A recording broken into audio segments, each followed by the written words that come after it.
to another EmmaCast. This time we have SPL, what is it, 16? SPL 16, RBY Smogcast. I am joined by probably our largest group yet, which is so exciting. And we're here to talk about the upcoming RBY season in SPL, which is, for me, my favorite time of the year, Smogon-wise. Like, playing team tours is what I get the most fun out of. Like, working together to maximize our joint slay is what it's all about at the end of the day. And so just a quick overview. I'll introduce myself as long as the rest of our lovely hosts. We'll talk a bit about the SPL pool as a whole, how it compares to previous RBY pools, and then we'll go through team by team, just talk about the starters, their previous experiences, how we think they're going to do this season, things like that. We have a bunch of stats on the screen. You know, is this their first, second, 6 SPL as a starter, their previous successes and such, so you kind of have an idea if you're not too familiar with the pool, especially if we have a lot of new names this year.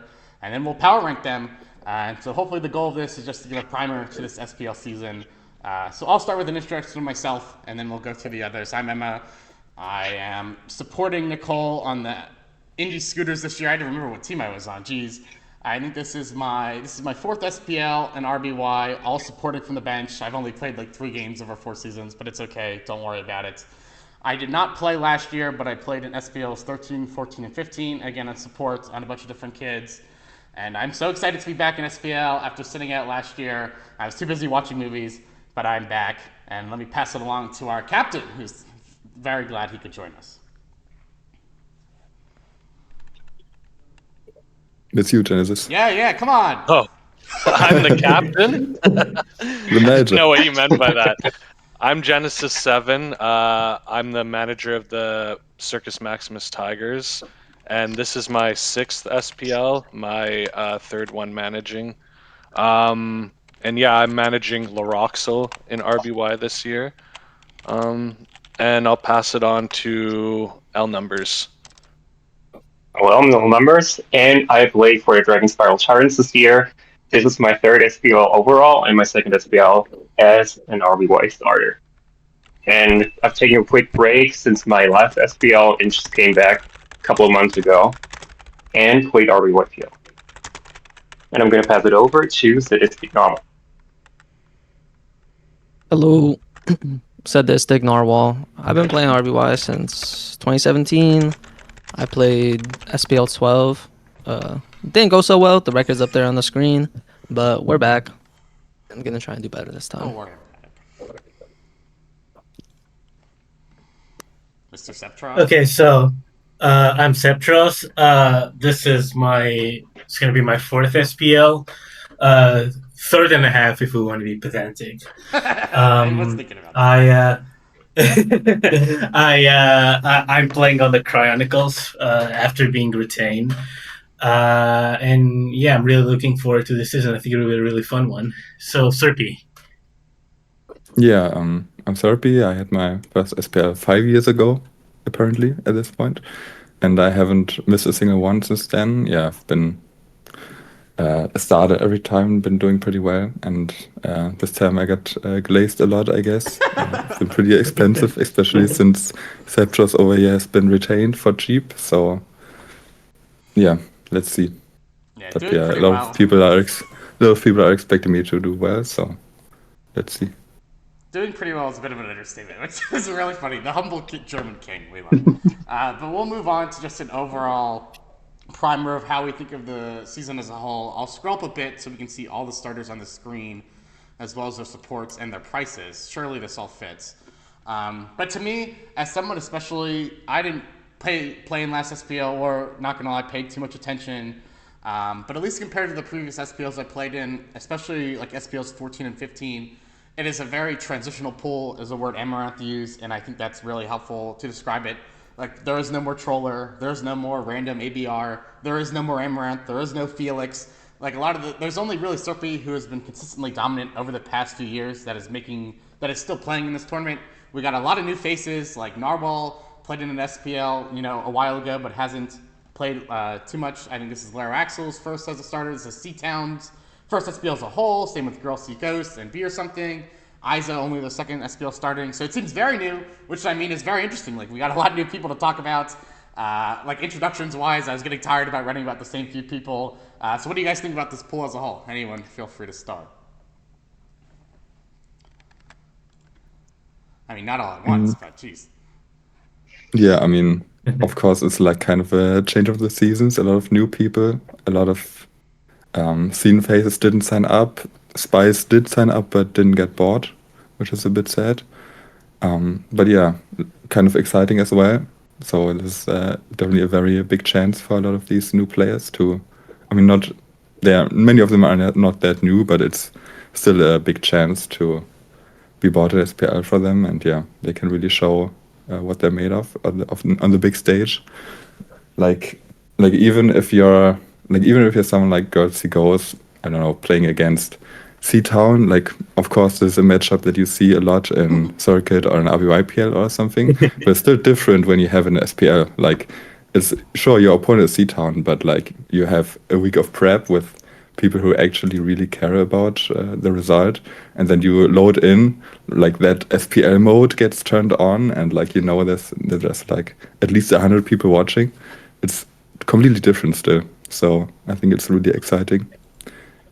And also something funny that I noticed is a lot of these cheaper players, they were pretty much just the people who crushed RBYPL. Like if you go into the RBYPL doc, you just go who was the best performer in like the best of three slot in OU. Like it's like Narwhal, it's Girlsy Ghost, I think, Loroxel, they were all crushing it, and they were all bought now. C-Town as well. C-Town as well. 7-0. Yeah, I mean, he means the Yeah, I don't have that the actual one RBYPL pulled up so document. well, but you know, it's fine. This is close enough. Yeah, so I feel like, I mean, it seems like managers really actually paid a lot of attention to the RBYPL records. I'm not sure if that's true, but yeah, it seems that way for sure.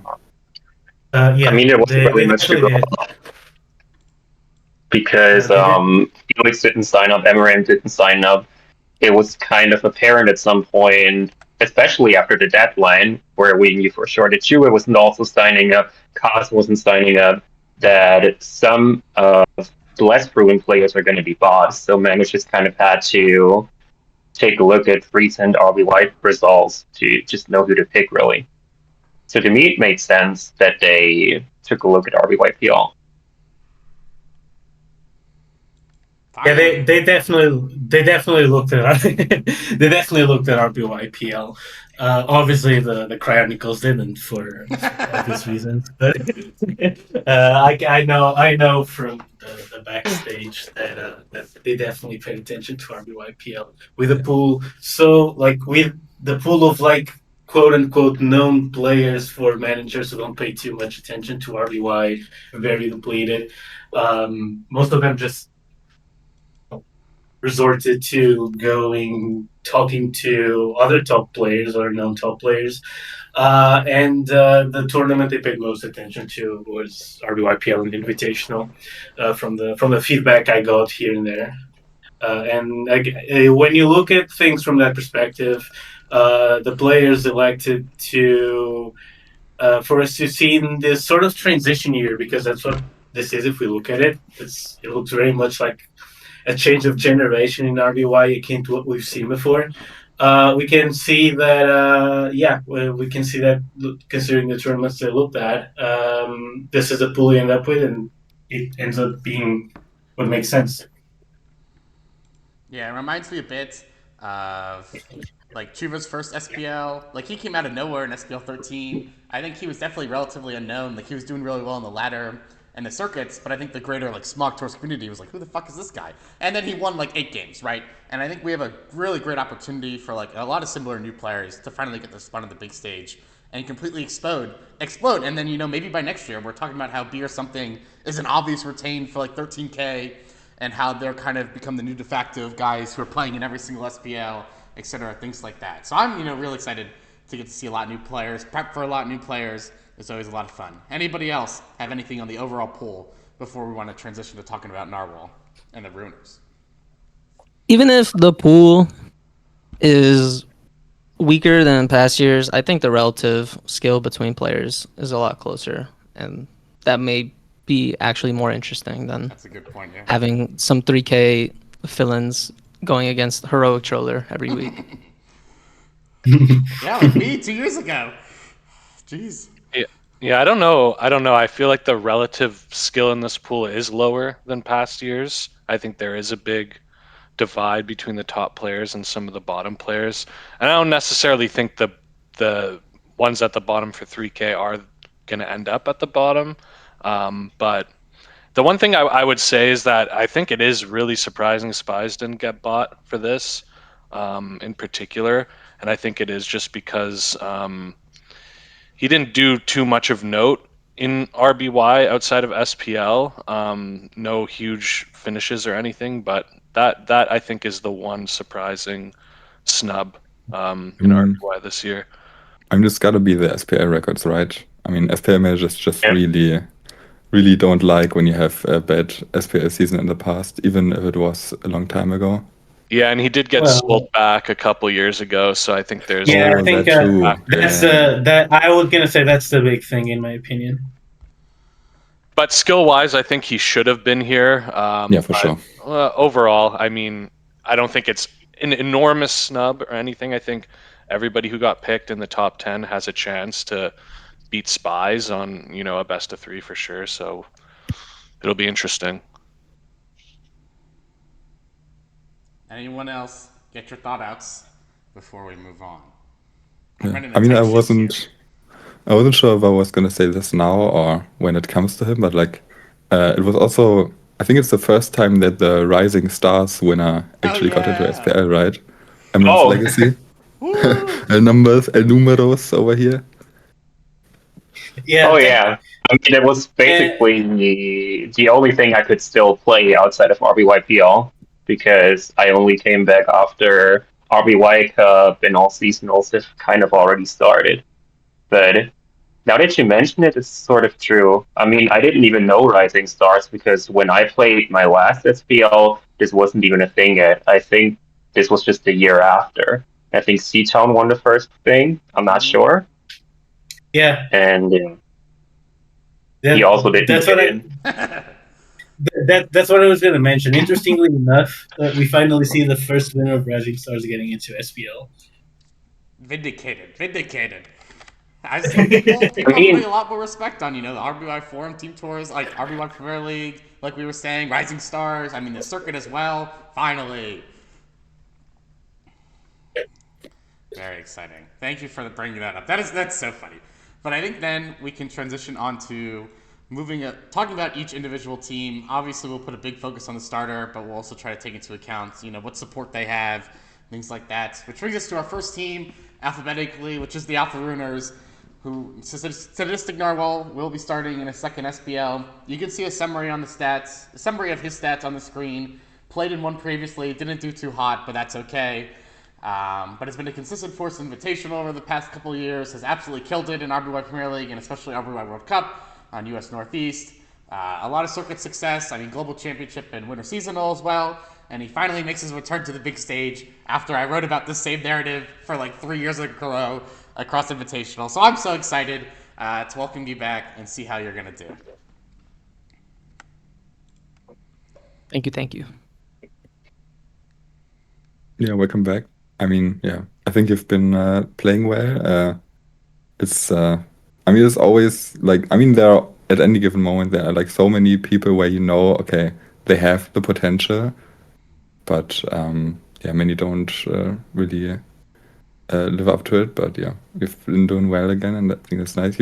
Of course, we were actually my first SPL opponent, right? Yeah. So. Yeah, I actually I guess it's actually a chance for you to get revenge on me, right? Maybe I shouldn't bring that up, actually. No, it's good for a narrative. Keep going.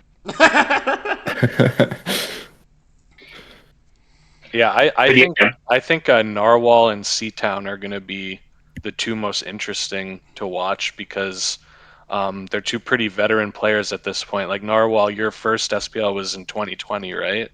If I'm not mistaken. The signups are in the 2020, yeah. 2021, yeah. SPL 12. So it's been a long time. Like you almost look at that and it's almost a little irrelevant because clearly within the past 5 years he's changed a lot as a player. So it's going to be super curious to see how he does, and C-Town as well has been around for a long time and has never gotten this chance, but they're both super competent and knowledgeable RBY players. So they're not really noobs, in this pool. So it's going to be very interesting to see how those two do in particular. Yeah, I was also going to add that I think, Narwhal, you're the player I'm most excited about to watch, because I remember when I got picked for SPL, there was the ISA pick that nobody saw coming. And back when I thought about who was going to get in that year, I thought you were going in, like, not for sure, but I was like certain you're going to be there because I thought you were good enough. So I'm happy you got the chance, and I'm excited to see what you're going to do. Yeah, I think It's because you doubled to ride on in our RBY PL match and you won. So I mean, That for sure was it. I think Narwhal has been like the de facto snub over the past like couple SPLs. I think like every time, like when Amaranth or I would make the post in the SPL thread, we'd always be like, please draft this guy. And I think similar to Sceptross, like I think that just daunting SPL record, like the sheets, quote unquote the sheet, capital letters, just means so much to people in the Smog Tours community that you kind of have to really like get past that somehow. And so Sceptross was able to do last year, and he put up an absolutely great record. And Narwhal finally get his chance to return to the big stage. So I'm very excited to see that. And like I've played with you a bunch, and like RBY World Cup, of course. I think also like Runes of Alf, Premier League and stuff like that. And I know like you've always like killed it in those team tours. I know sometimes your lack of prep or forgetting when the games are, especially in these circuit tours, can drive me like absolutely crazy as someone who's like just so schizophrenic over that type of thing. But I think like when you're on, like you're absolutely on. I think we played that one RBY World Cup we played together. I think you literally just won every single match. Where's RBY World Cup? RBY World Cup 2, Narwhal. Or yeah, like 7-1 this past year, like 5-1. Like you were combined 9-2 over our first two RBY World Cups, and I think one of those losses was like we were already qualified or something. So I think when you're on, you're on. It's like an absolute treat to watch you play. And there's always the question of players, transitioning up to the SPL level when people are, usually taking it a lot more seriously, dedicating a lot more time, etc. The pressure's on, and so I'm really interested to see how you and a lot of these other newer players make that step to the SPL as well. But I mean, I have a lot of faith in you. I think you're an excellent player, so I'm very excited to see how it goes.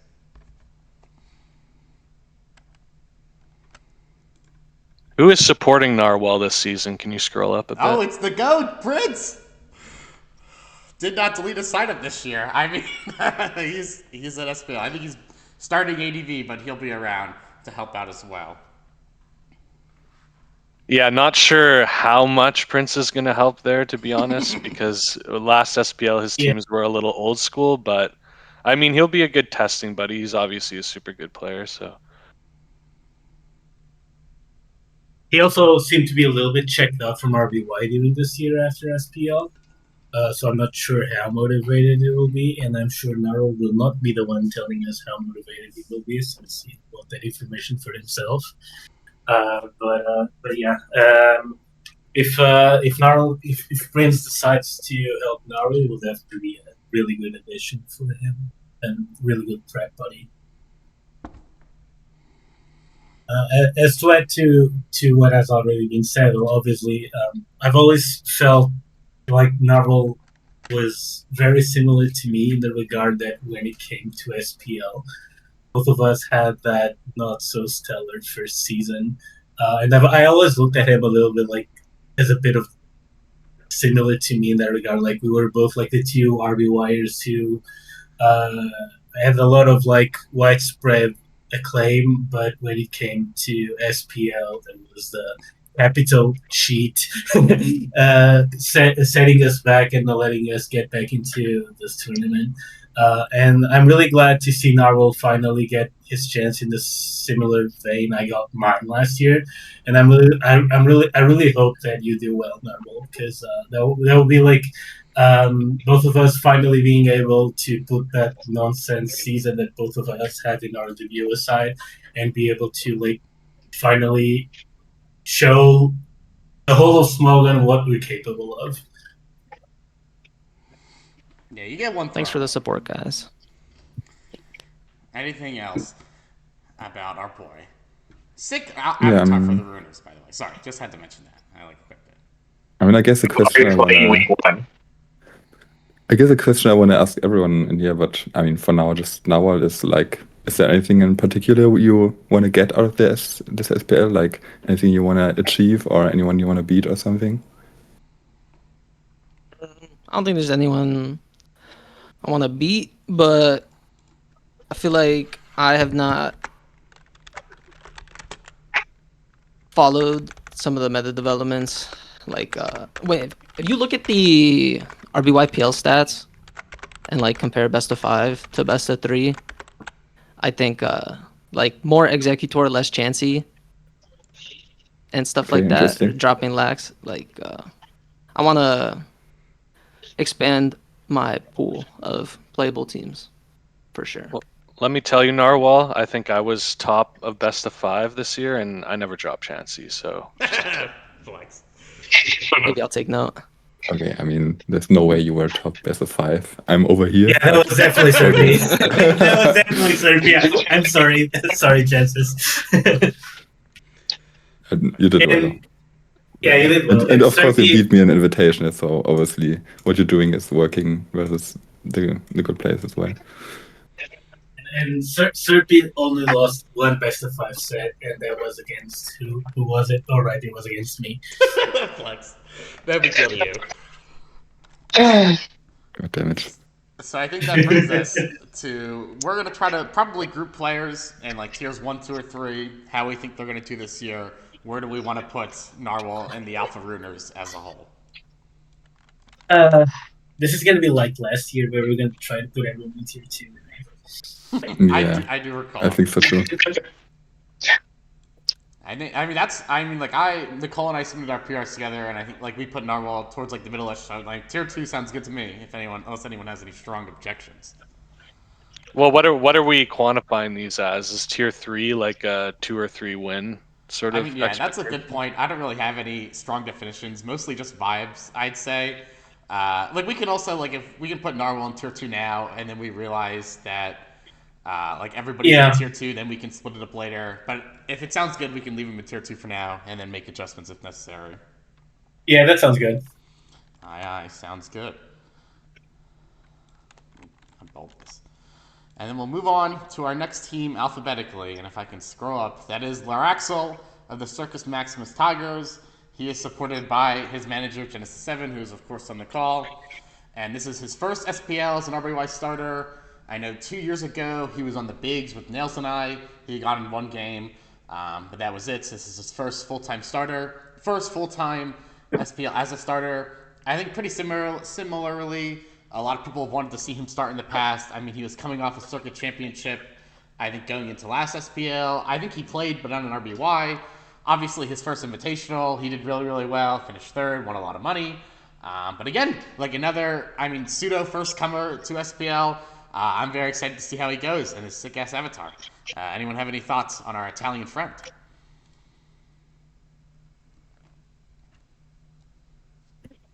Yeah, I mean, when I think of Laraxel, I always think of a very, very patient, very consistent player. For sure.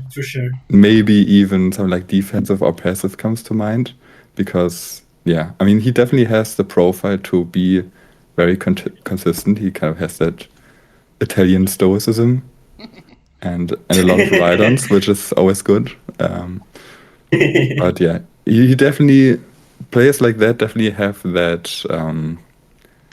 If you want to frame it in a negative way, there's always the chance that you're too passive, too defensive, to the point where your opponent will always be just able to play their game because you're not putting that much pressure on them.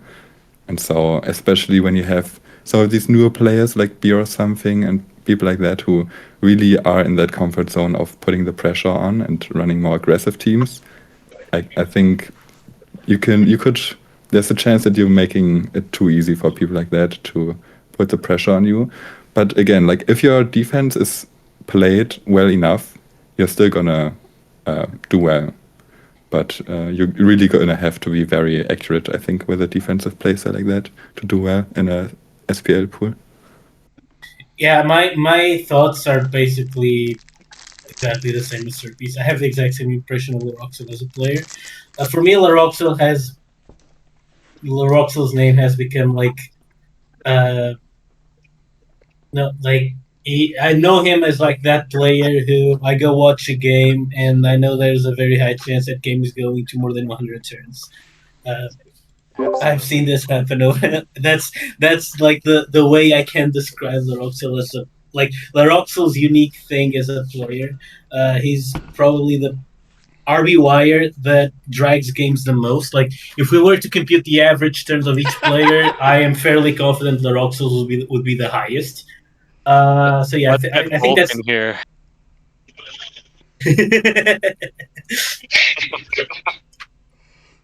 I somehow think that Laroxel would perhaps even surpass him.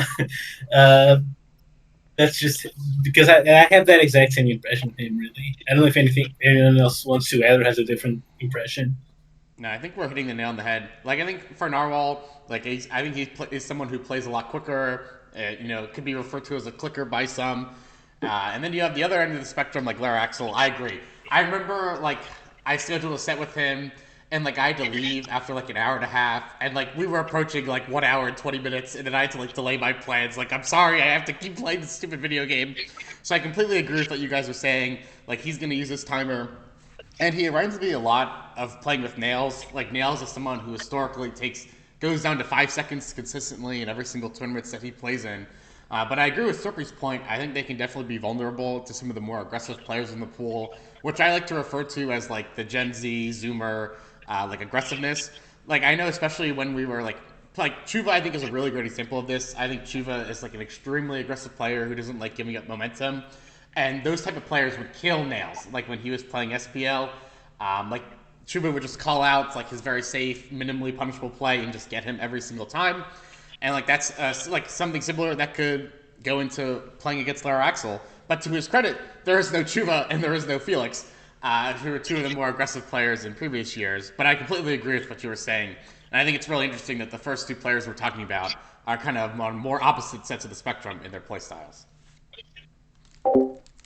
Yeah, I don't disagree with anything you guys said. The reason I kind of chose Laroxel, and it was quite early in the auction as well, was just, I played him. You look at his stats there, and I lost to him, or no. We both lost to Pizune in that global championship final, and then I lost to him in that circuit final. And I definitely saw what you guys were saying, and he kind of plays that old school Italian long game. You would expect him to love like a dual reflect team. I don't think I've ever seen him use reflect Chansey, but that's sort of his play style. And when I looked at the rest of this pool, I think he just has a high likelihood of going positive compared to some of the other 3K picks in this pool. And he also has a lot of versatility in SV as well. Like he's an established SPL player outside of RBY. So yeah, I think for him to have good success, 6-7 win season this year, I think there's going to need to be a little bit of evolution in his game and the passivity for sure, because as the weeks go on, that'll be easy to sort of take advantage of. But we'll have to see what happens here. Yeah, for sure. Like if a player like that makes an evolution where he suddenly becomes a little bit more unpredictable, that can make them so much more of a dangerous player. But another thought I've been having is like, it's like so sick to have people like this around, because I feel like the best RBY sets, the ones that are the best to watch, are the ones where it's like one aggressive player versus one defensive player, kind of. I think, yeah. I really like watching those type of sets. Especially, of course, if both of them are good, like, I don't know, Chuba versus Felix sets back in the day or something. Yeah, I think like with your points, like I think like I was talking about how like Lara Axel, like he could be exploited, etc. But he's also just he's very good and very like consistently good. Like I'm gonna compare to Narwhal again just because he's the only player we've previously talked about. But like I could see Narwhal maybe hitting like that 7-win season if he gets really hot and everything's clicking for him. But like I could also see him, maybe faulting like as he does in the past. If he like goes cold and stuff like that. While for Lara Axel, I kind of see more of like a medium outcome. Like, I feel stronger he's going to hit around that, like, 4 or 5 wins. Like, I don't think he's going to win 3 or fewer games just because I think his floor is really, really strong. And, at this current moment, maybe he doesn't have the ceiling necessary to hit 7, 8 wins. But, like, we're talking about, like, if he's able to take that next step with help from Genesis, like, for sure. I mean, this dude got third in Invitational and he won the circuit. I mean, I think that pretty much speaks for itself, really.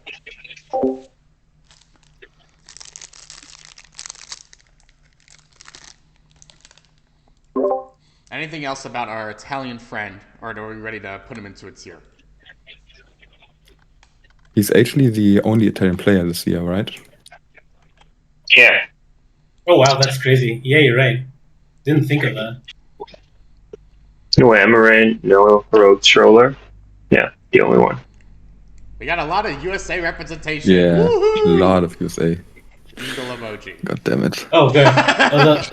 You're gonna have to. You're gonna have to change a little something before. Yeah, girl see ghosts. Sees it. Yeah. Oh, facts, Before he you're sees right. this, My otherwise bad, he's my gonna bad, have a my meltdown. bad. Sorry, Yeah, disrespect. Calling them American. Oh, no. I'm so sorry. I'm so look. Oh my god. Look, I'm sorry. The bias is showing. I'm That's sorry. All right. Are we good? I would personally put them in tier 2 above Narwhal currently. Yeah, we have to put him in tier 2, and I think we have to put him above Narwhal because, no offense to Prince, of course, but I think he's just been too inactive. I think Genesis is right now a better support than Prince is. Please prove me wrong, Prince. But as of right now, I have to agree. He has to be above Narwhal right now. Tier 1.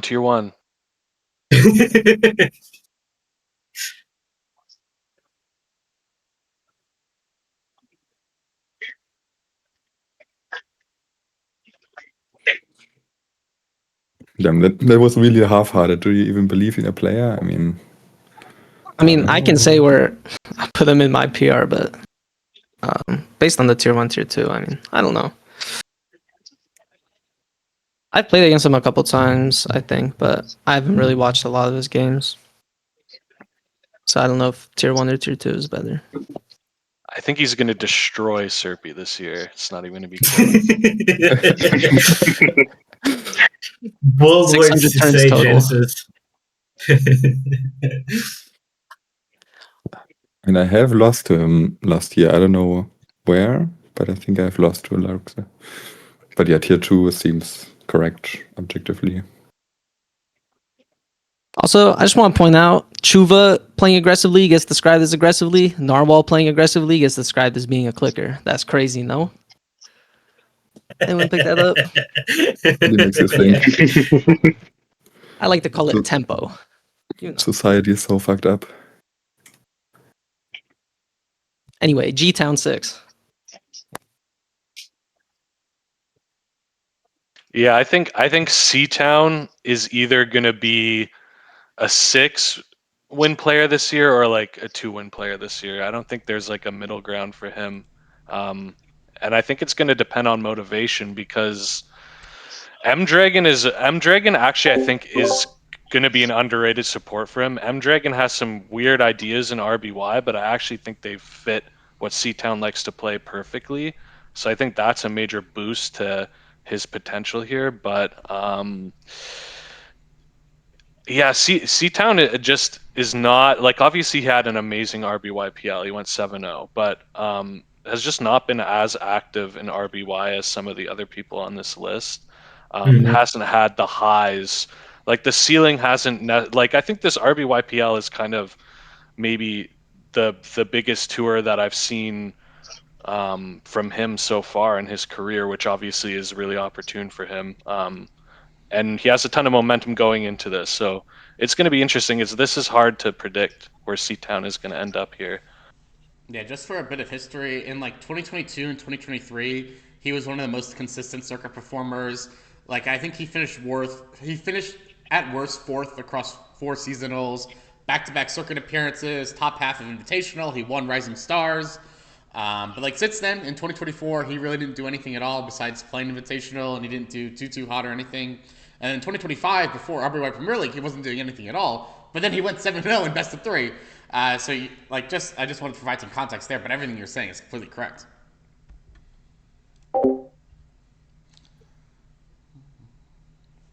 Yeah, I mean, I didn't think about it, but the bit about M-Dragon makes sense to me. I think they could click very well. Yeah, dangerous player, of course, but we'll see. That's yeah. I mean, I'm not sure if that's correct to say, but I also feel like there's a bit of a chance that he could get a bit tilted if a few weeks early on don't go very well luck-wise. But I don't know. Maybe that's Well, Having played with him, I don't think. okay. yeah, That would really he affect doesn't them. strike me as the tilting type, but he has a family, and that's a massive debuff in Pokemon.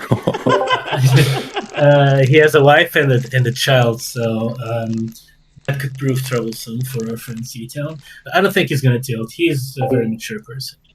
I think the M-Dragon support is not something I had thought of. Because as Genesis said, M-Dragon has some very, very interesting takes in RBY. And yeah, I could see that clicking with C-Town, actually. I agree with Genesis. Especially because M-Dragon's teams tend to favor an aggressive playstyle. Okay, I'm being informed that C-Town got way better after he got a kid, so the family debuff gets counterbalanced by the baby buff. But yeah, as I was saying, C-Town is a very aggressive player, and that meshes well with Dragon's team. So yeah, we could see some interesting cooking going on. We could see teams like with no normals that win off of Lapras showing up on your screen and you click Blizzard, followed by a Rhydon showing up on your screen and you click Thunderbolt, and all of that just kind of steamrolls into a win before you can do anything about it. I've been a victim of that by M-Dragon. And I think C-Town is actually one of the best players to pull this off, actually. It should be interesting. Yeah, that's something like you always want to think of as like how you can, when you're playing an SPL and you're playing against other really good players, like how you can gain an advantage without relying on your opponent making too many mistakes. And like that's a great example, like bringing some more unorthodox Pokemon, like you're talking about both C10 and M-Dragon, have these good ideas, maybe a bit more aggressive. And you could definitely, I mean, sometimes in RBY, all it takes is, one surprise turn to completely switch momentum and such. And so he's able to cook up like a few of those across the season. Like we can see some wins pulled out of nowhere and like really seem to do well. Yeah, I think you're gonna 100% at least see one best of 3 where C-Town wins in like a spectacular fashion, and everyone's talking about it. He's not afraid to bring more unique teams as well. Some crazy stuff.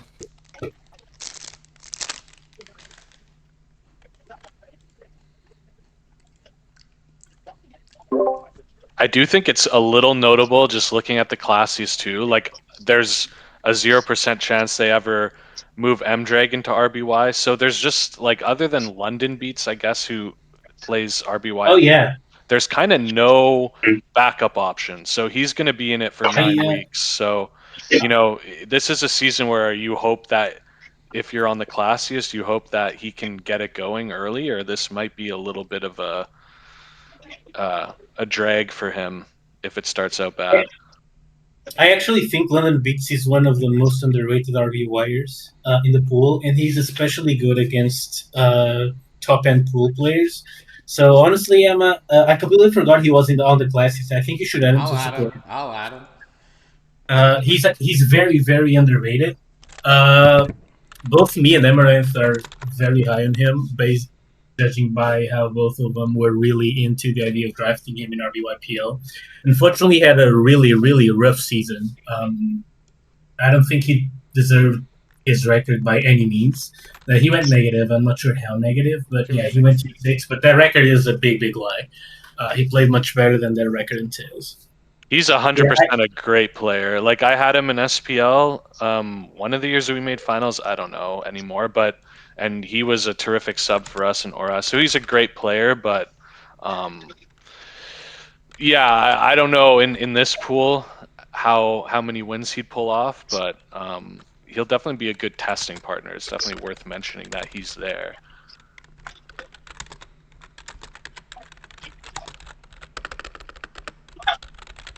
Do we remember, or does anyone have who C-Town played and beat in a 7-0 run? I don't want to like start moving up. Yeah, I looked it up. He beat Violet. I remember that he beat B, and he beat Shiloh. So these are like the names worth mentioning. He beat Pretty SPL good. player B or something, True. Yep. by the way. B is saying C-Town admitted he lucked me. So I mean, I don't know. I don't know. Eve I'm question? sorry, V. That's not how it Already- works. Already Bad a looks loser already. mentality from B. Yeah, Let's move exactly. B to tier 3. Let's just Bad skip looks. I That just looks threw it already. away. Any last thoughts on C-Town and the congregation of the classiest as a whole?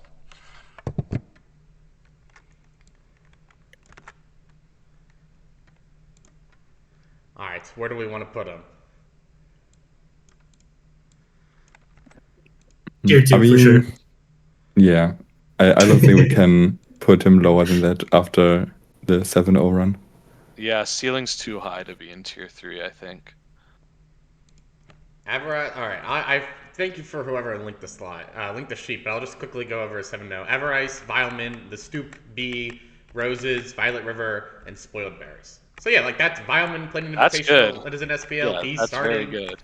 Roses has played in a lot of SPLs. Violet is an SPL and has played an invitational. I mean, the other players aren't scrubs either, so very, very impressive. The Stoop might be the best on that list, too. The goats. For sure, the GOAT. All right, so we want to put him in tier 2 as well. Yeah. Yeah. Regards to Laro and Narwhal, where are we thinking? This sucks. I think that's tough. I don't know. Like to me they're sitting similar. I Yeah. don't know. I think I would put him maybe definitely below Larok. So the question is above or below Narwhal. And I'm going to be honest, I agree. I think they are on fairly similar levels and have fairly similar chances to succeed, judging from before week 1. So I'm mostly going off of support, and I think he has a better support than Narwhal has, so I'm inclined to put him above Narwhal. Yeah, like you could say like he has the better support and he is coming off the 7-0, but like Narwhal didn't do Narwhal did pretty well in RBY Premier League as well, I think. Yeah, he went 7-1. So he won the same amount of games. So you could say, C-Town is the better support. Narwhal has played it in SPL before. Like we're comparing players who went 7-1 and 7-0 in RBYPL. Yeah, but and I think they're at very similar footing, and we have to use some tiebreaker criteria, and I'm just going to go off of support. Yeah, I think the M Dragon tiebreaker makes sense. All right, we'll do that. Man, I keep forgetting to control V. All right, we got a lot of tier 2, but our next player could be our introduction to tier 1, and that is Sceptross, our only retained. His third SPL as an RBY starter after his brilliance. What was his record last year? I don't have it in front of me, but it was really, really good. 7-2. 7-2, yeah. 7-2. Coming back, retained. What are we thinking? Who's hyped? I mean, you got to put him tier 1, but for me, like we talk about Narwhal's 2 and 6 or whatever it is, and that's why it's kind of irrelevant. Like Sceptross in 2020 or 2019 or whatever that was is not the same player as Sceptross in 2025. So I don't think we should even factor that in when discussing him. He won the pool last year. Like I wouldn't say that necessarily alone makes me consider him better than Serpi, but he's like one of 3 returning players this year, and to me he's number 2 pretty definitively from day 1. So Yeah, for sure. I don't think there's any arguing that. But yeah, don't let the price tag fool you. Yeah, I had to mark that it was 10K because he was retained. Trying to trying to hype him up. yeah, and that's a great retain from the Chronicles too.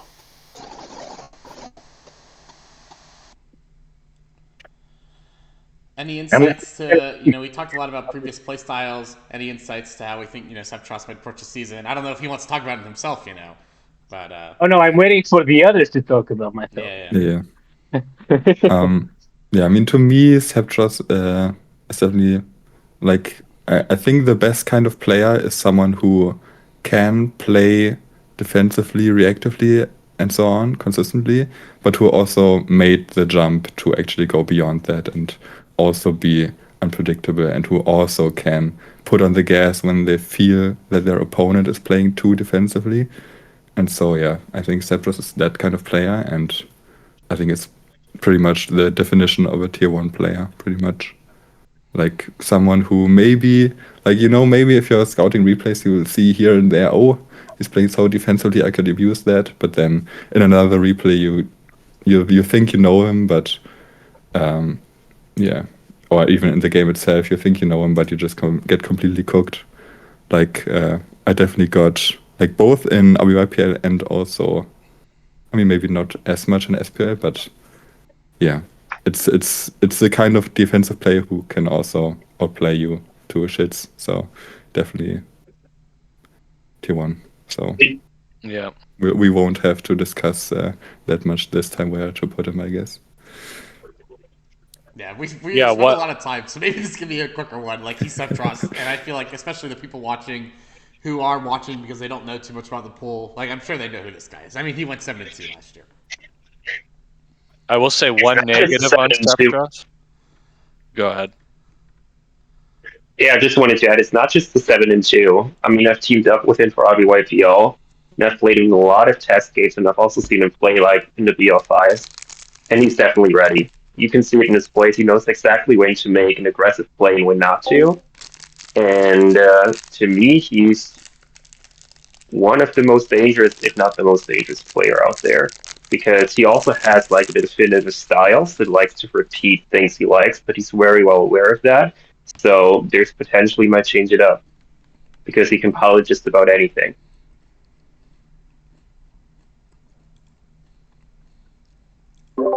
Does the I was gonna say one negative thing, just because something negative has to be said. But I do think the Chronicles are the one team in this tour that only got really one RBY player. I don't know if I'd qualify Markop as an RBY player anymore. It's been a while since he's touched it, but so Sceptross is gonna kind of have to do it a little bit by himself, so that hinders him a bit, but I mean, not enough to argue against tier 1. Do we want to hear from the man Forget he's himself got now? heroic trouble support. Do we want to hear from the man himself now? I really liked Serpi's question earlier, like if there's anything you really want to get out of SPL or anything like that. Yeah, there's always something I want to get out of every tournament I sign up for. For this tournament, what I want to do is, well, I want to improve a little bit on my. I mean, this is obviously always a bit strange to say because usually these things are a little bit personal and whatnot. But I want to improve, like, want to keep on improving on my mental game. We talked about how 5 years or 6 years ago, me was a completely different player from what I am now. Um, One of the big things is that change that I realized how important your mental is for playing this game. I think it's the most important thing in order to play it well. And I think I worked on that a lot last year's SPL, and my goal here is to keep on working on that. Like, you have a distressing moment, like you get hacked, you get outplayed, all of those things that make you like rush or have just be distressed in general terms. And I want to keep on working on having a rock hard mentality when that happens. That's my main goal for this tournament. Obviously, I will keep on working on my own metagame takes. Keep on working on my own stuff, like um, realize what I like to use, how I like to play. I was actually surprised to see Serpi mostly sees me as a more defensive player with those knacks of aggression here and there. I was actually under the impression most people saw me as a really aggressive player, but that's an interesting thing. I'm not necessarily disagreeing with it. I just surprised me because it was not what I expected. Yeah, I mean, I've been noticing that from other people, but I guess it's just generally my view of players. Like, everyone is, I guess, to me, either like an aggressive player who can play defensively, or like a defensive player who can play aggressively, or they're a defensive player who can play. Like, I guess it's a kind of a weird perspective, but yeah. Yeah, if you put it that way, I think I agree with you. I'm a defensive player who can play aggressively, not the other way around.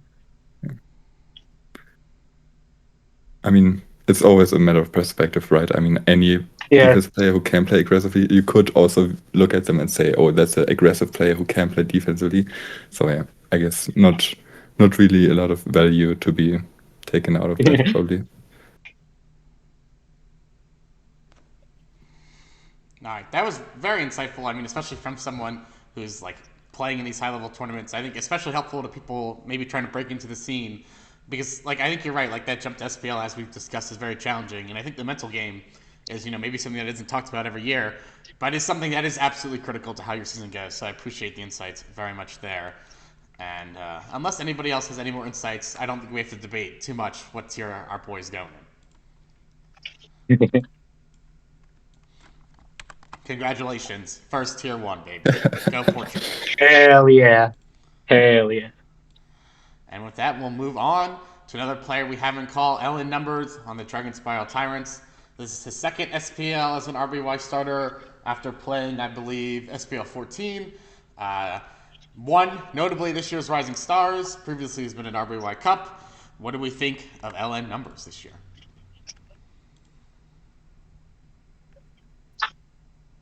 Oh, personally, I think I'll start. When I saw LNumbers sign up for RBYPL, I was immediately drawn to his sign up because my impression of him is that he is exactly the kind of player I see thriving in a metagame like RBY OU. Because you can see him. Well, I'm gonna borrow Serpi's words a bit. He can be a defensive player who can definitely push on the aggression. And for me, and that was a little bit also the word totals mentality in RBYPL. One thing that really stands out from LNumbers is that he has a really high work ethic. And I've talked a fair bit about the golden generation of Germans that started skyrocketing soon after I quit the game, and I definitely include LNumbers in the pool of golden generation of players because to me, this is one of the key traits they all had. They all had like this big work ethic. They would put a lot of work into their improvement and into their prep. And LNumbers is just one of those players. He really stands out, and I that's what I expected to see in our RVYPL season, and he even surpassed my own expectations. He put in so much work, and this is the kind of player you want to see succeed. Because it's the kind of player that makes everything more fun, makes playing against them more fun, pushes the tier forward, makes watching them play fun because a lot of work was put into that set. And personally, he's one of the players I'm looking forward to see play the most, and I'm rooting for his success the most. Thank you. Appreciate it. Yeah, these Germans, man. I mean, and we'll talk about more when we discuss Serpi next, but they're just so consistent year after year. Like, I don't know if you guys are really into college football, but I just watched Indiana absolutely destroy Oregon, and they're just so disciplined. They're, like, so humble. They're up 35 points, and they're, like, barely celebrating at all. Like, they don't make mistakes too often. They're incredible. I feel like I'm saying the same thing over and over again. But, like, the Germans are just so incredibly good at this tier. And like LNumbers is just like another example. Like obviously you have Serpi, Felix Pease, but then you have Clark. You got Mind Gaming even this past year. So like when I see a German in RBY, I'm like, oh geez, I like got another one of these guys I have to play. Don't forget the Just ghost like friend of Pease. Mr. Gollum. Oh, absolutely. Like yeah, like there's like all of them are Which just is well. incredible. But like I completely agree, and at least like for me, like I've been paying attention too much over the past year. I won't lie, but I know like my first impression of LNumbers was from SPL 14 a couple years ago when his first time in the pool, and at least there, like that pool was super stacked, and like just like I thought maybe he was more towards the bottom of the pool back then when he was first started going on. But now, like from at least what I'm hearing in the brief amounts I've watched of Rising Stars and RBY Premier League so far, like he seems vastly improved, a lot better. So I'm really excited to see how you go in your second round. And it's again very similar to Narwhal and Sceptross as we've talked about before. Had a tough first debut SPL, took an X amount of years off, and is now coming back. And I'm very excited to see how you do. Yeah, and I mean it's really good to see you back, and it's also like so impressive to see someone get right into this kind of very changing meta and do well instantly, because to me it seems like it would be very hard to do so. Like there's these like legsless Cloydons going around where it's really important as well to really understand how they work and how you can punish them or even how you build them. So yeah, I mean, I guess that's actually something I would like to hear from you. Like, what were your experiences coming into this meta? Like, was it like I said, was it like really weird to adapt to it, or how did you do it? Like, did you get help from anyone, or how did you do it?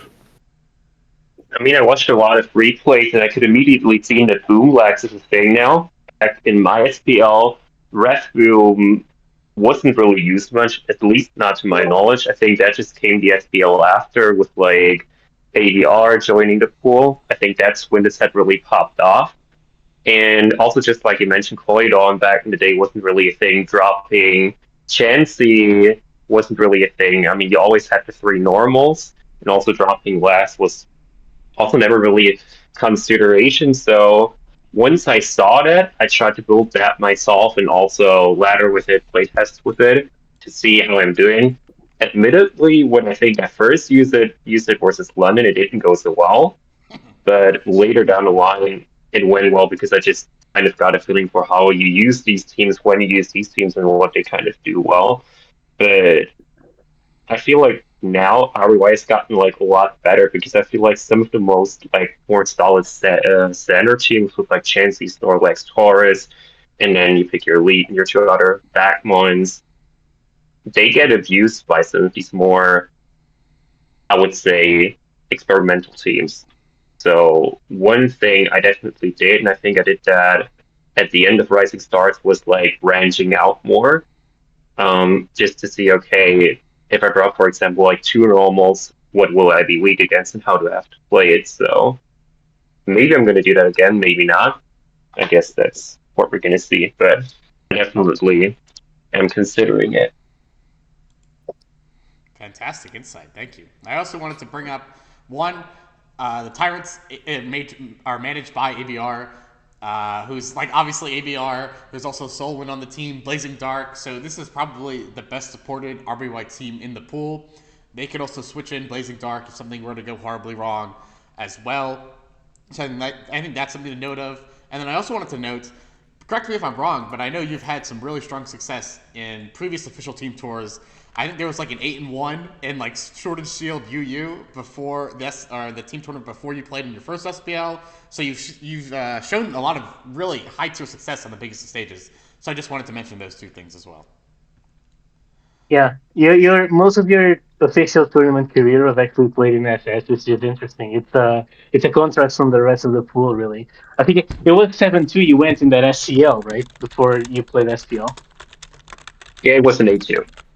Flex. It was an 8-2 in UU, and then SPL, I went 3-3 no you that year. 3-3. Yeah, exactly. You went 3-3 then. Yeah. I feel like one thing I definitely noticed in my past SPLs was that whenever things got wrong, or like also an SPL, and I got subbed out and then I got subbed back in a couple weeks later, I won again just because I feel like my mental improved. So this is like one thing I was definitely also, or I'm definitely also going to try to improve, because what brought me back was that obviously love the game, but I also couldn't forget that week 1 game I had versus Mako in my first SPL where I switched in that Zapdos and it's been Chansey froze me when I could have just won the game by playing patiently. I feel like I was just like back in the moment. I was just too focused on the win, rather than just calming down and taking the time. And I feel like that's sort of changed now. And it's literally what Sceptross said. How successful you're going to be is going to largely depend on how you react to these situations in game. If you can keep your cool, or if you can't. Thank you for the insight again. This discussion has been excellent so far. I mean, flex to us, but I think we're doing a great job. Sorry, I had to throw that out there. I mean, this is great insight.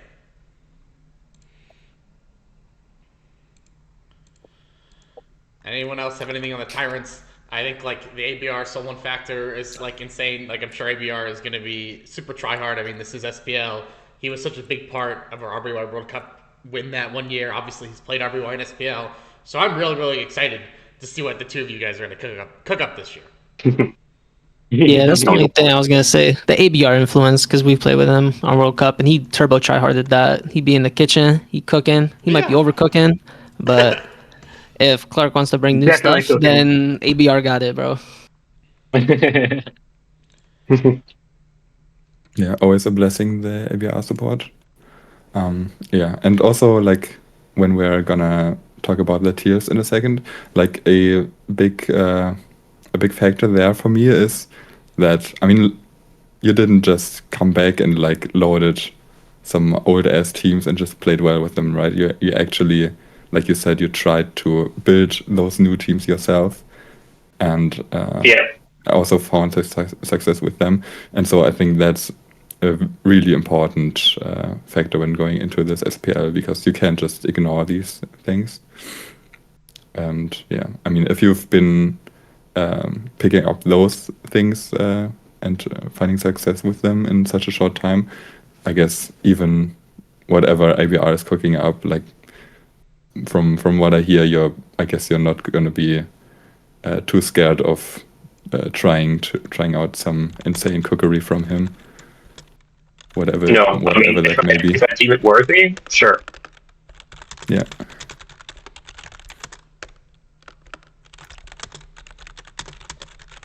I didn't realize there was people talking in the chat because usually nobody's ever talking.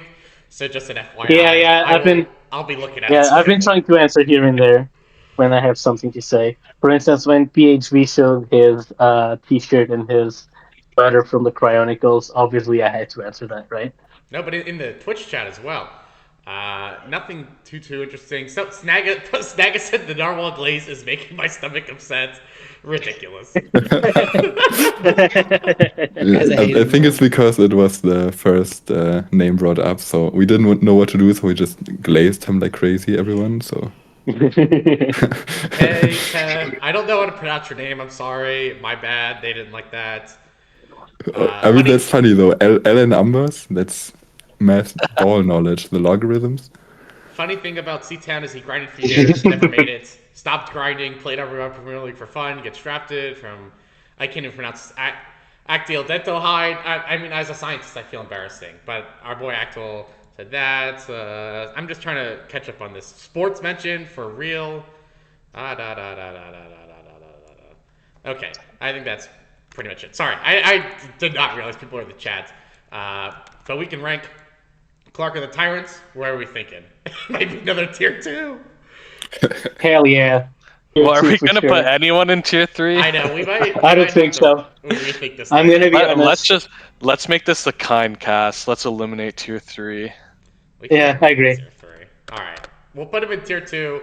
Where are we thinking though in tier 2? We will have to make that decision.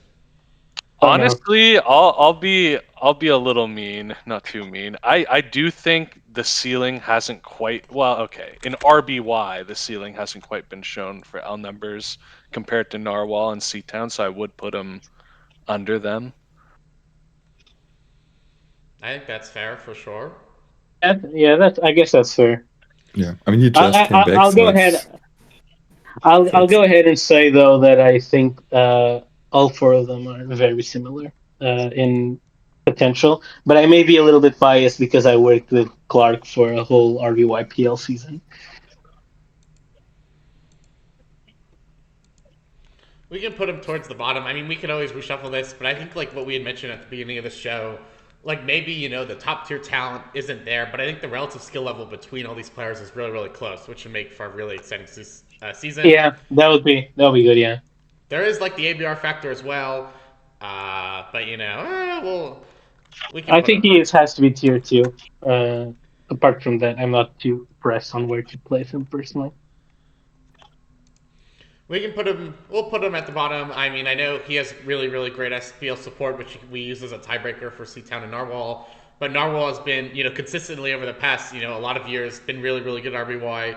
Clark has obviously shown a lot of peaks. I mean, second in RBY Cup, one Rising Stars. But maybe, we'll give Narwhal's long history in the tier the benefit of the doubt. What do we say there? And we can always change this. I mean, this isn't too crazy or anything. I think people get the vibe of where we're going at. Alright, we will move on to Big Bad Serpi. I mean, just look at this. This is ridiculous. Oh my god! What is that list? What is that list? Holy shit! This is ridiculous. This is ridiculous. This I is don't know. what every single team. Emma. More results than all of it combined. I know. Emma, do you remember? Those that SPL where they tried to list Marco's achievements? Yes, that's what I was thinking of. That's too many results. Marco's badge set on PP. They should have just put a picture of that for his ranking. They literally did. They said there in the individual trophies line, they said literally too many to mention, and then there was a link to a spreadsheet with all his achievements, and the list just would never end. Yeah, I mean, this is ridiculous. I had mentioned earlier, but Serpi, before going into this SPL, Serpi has more starts in SPL RBY than every other player combined. I think he has had 5. Wow. Currently, Narwhal's at 1, 0, 0. Sceptross is 2, so 3 total. Clark is 1 is 4.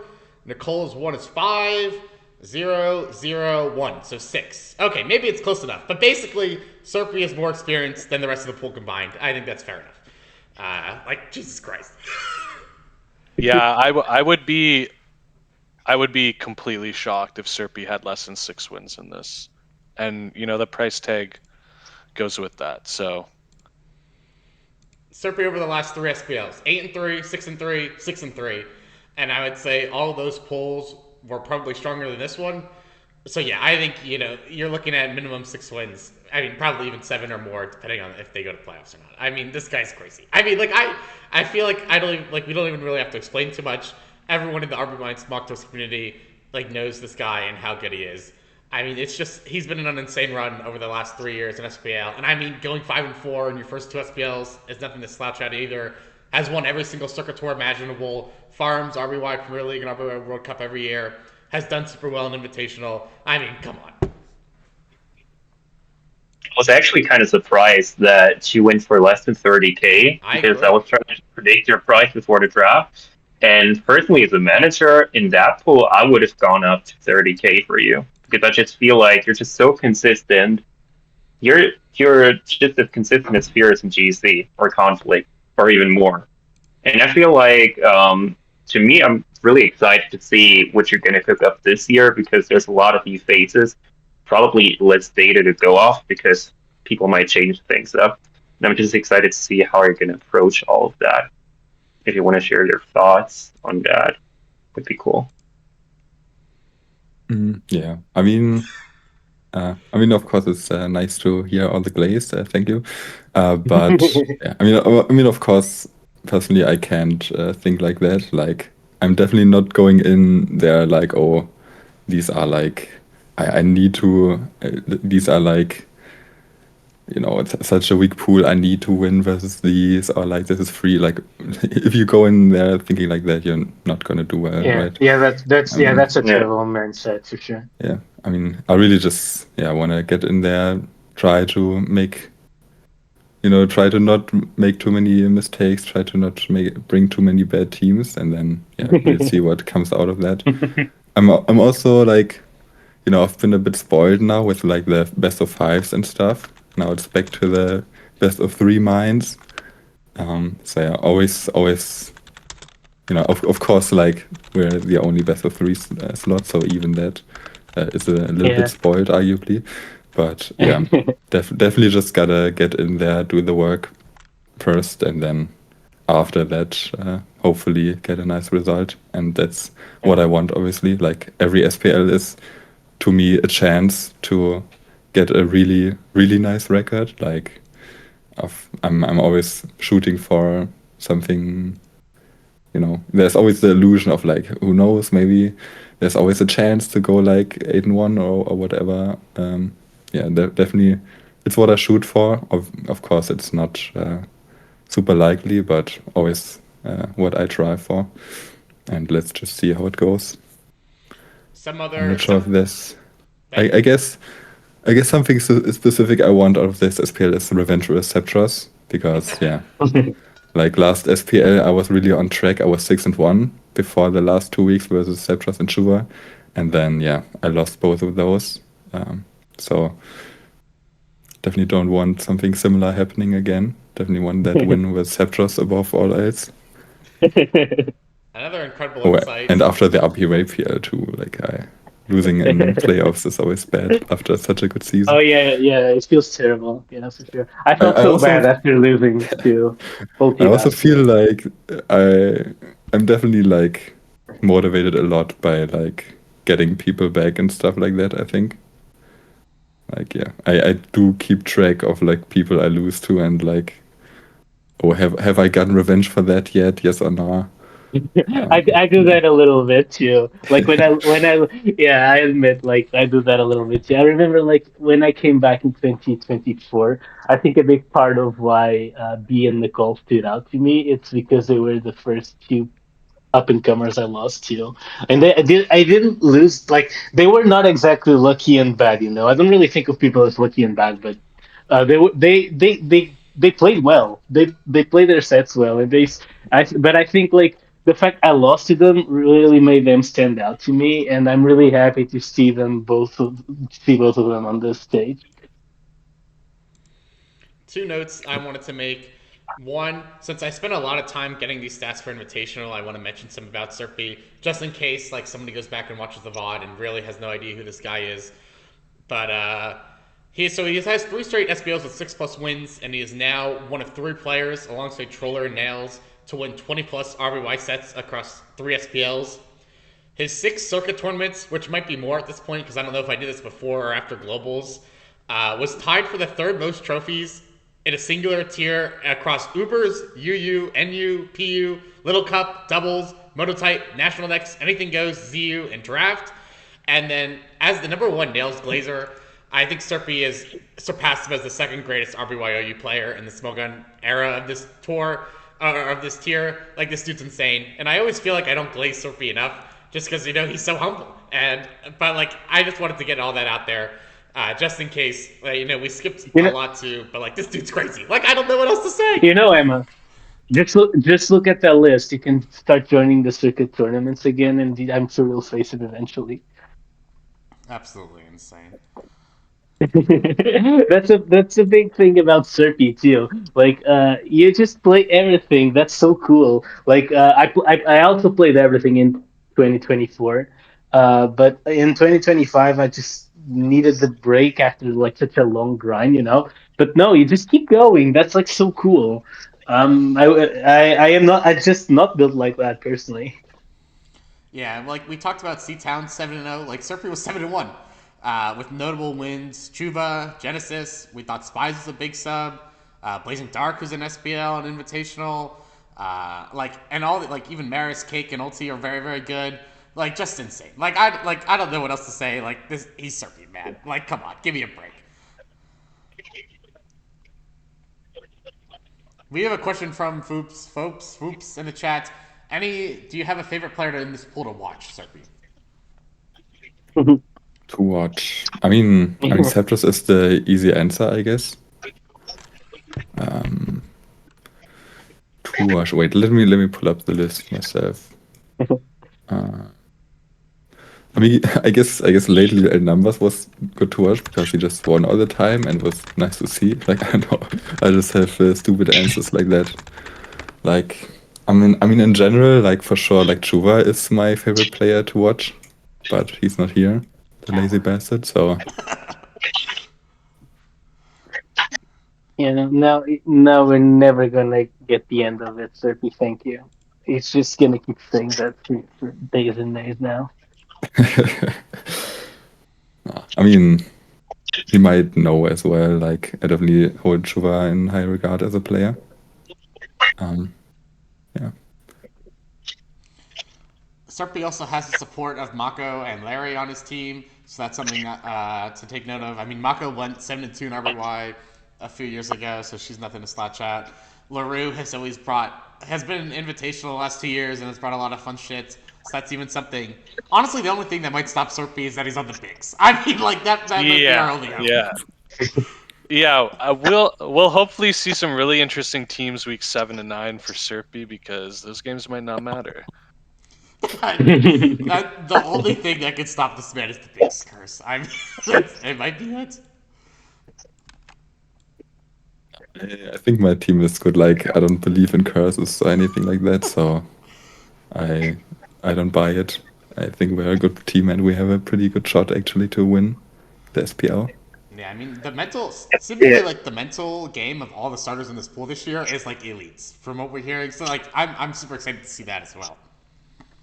Nobody's crashing out. I also wanted to say, nice avatar, by the way. I love your avatar. I agree. Looks really good. The bigs this year, they popped off. Congrats to them. It's pretty funny, yeah. I mean, I'm always, if my SPL avatar is extremely horrible, like, I wouldn't mind either, because that's an excuse to pull out the Team Germany ride-on avatar, right? That one's hard. But yeah, I guess I won't get to do that. Alright. We're gonna put Serpi in tier 1 and at the top. I mean, I don't know what to tell you. No, I am the one at the top of But course. if Sceptross tops the pool again, maybe we gotta have a conversation.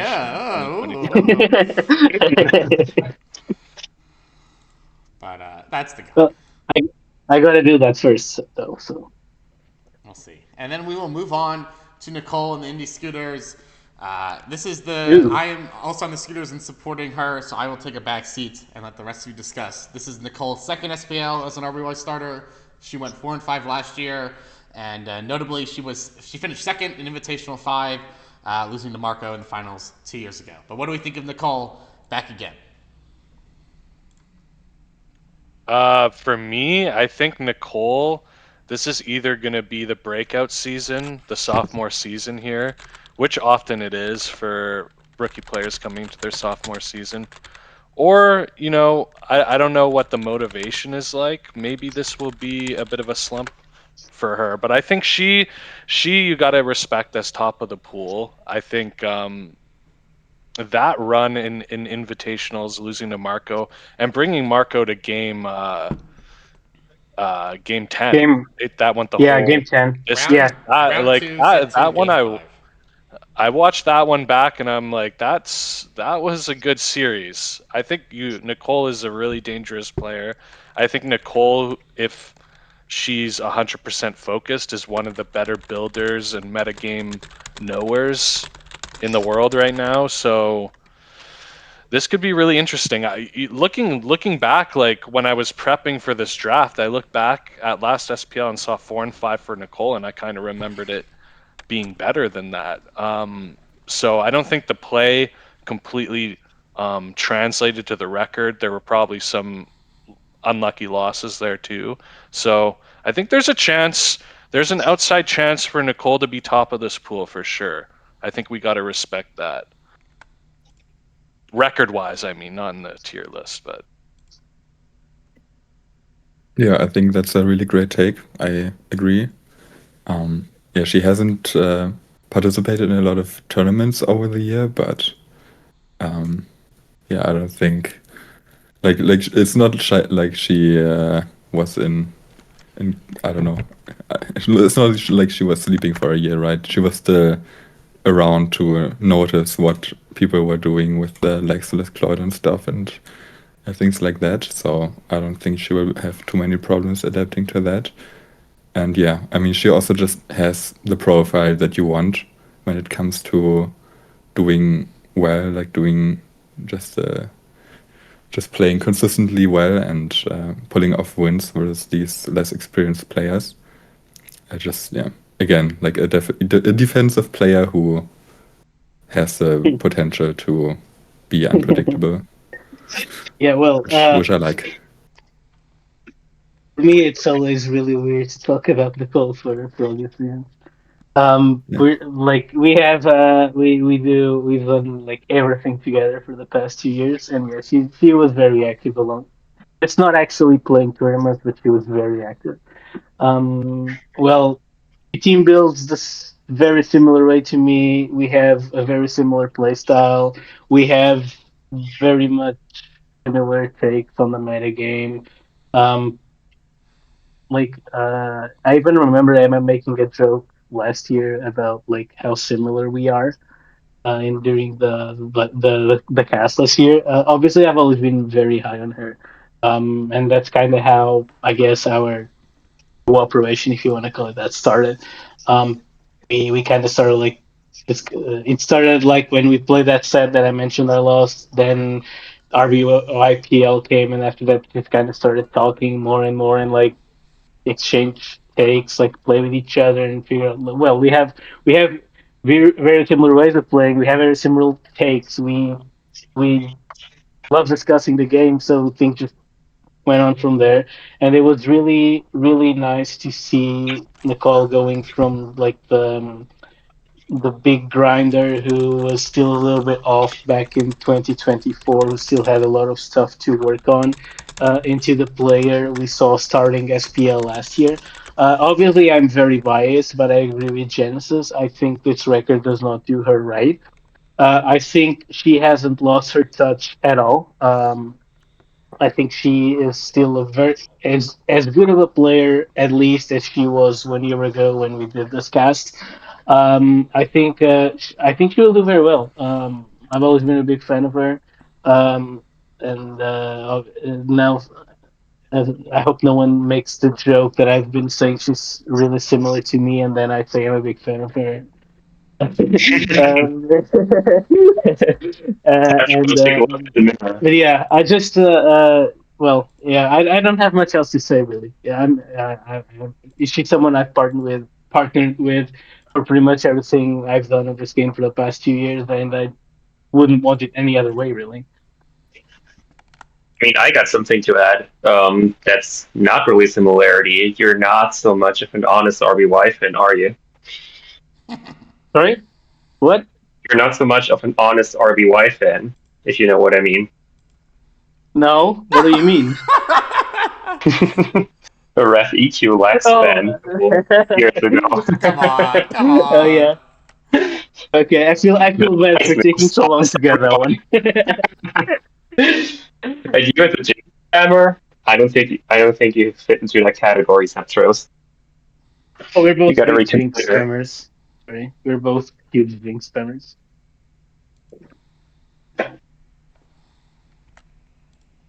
Anything else about Nicole? I can provide maybe some insight into the scooters as a whole, but obviously I'm not the one playing.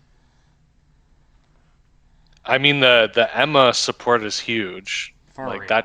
that takes a lot off the shoulders for Nicole, so it's a plus. Nicole herself is a huge grinder. I think that does not get stated enough. Like maybe because she does it more in the back without like putting it out in the open as much, but she's a huge prepper and huge grinder. Yeah, I'm really excited to get to support Nicole. Two divas on the same team. I mean, come on, love that. But then also, like my previous SPLs that I've supported on have been with Nails mostly, and Nails is always someone who would just show up, and I like me and then Emirath and we team together. Like I would just prepare a document for Nails. I would tell him exactly what to use. I'd give him some tips and tricks, and I would say do this, and Nails would be like, okay, sure, whatever. And like it worked pretty well the first year, maybe not so much the second year.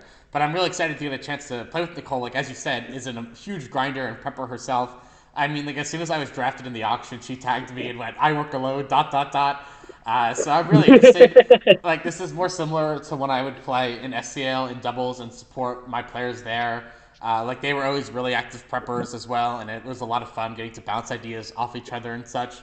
So I'm really excited to get to play with Nicole this year. Time zones be damned. I mean, it actually works out pretty well that she's like however many hours ahead of me being from New Zealand while I'm in the United States.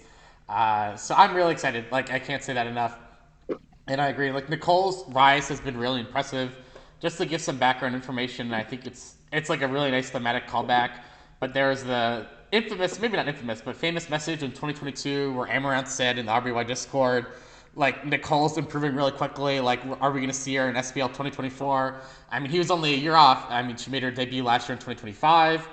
And then in 2023, in her invitational introduction I wrote after she won play-ins, I said she could look like an SPL starter with a year or two more of experience, and that helped, and that came true. And then maybe most of all, back in 2024, when I was supporting Nails, I reached out to her for SPL advice before she was on a team. So I think this is a nice, really thematic callback.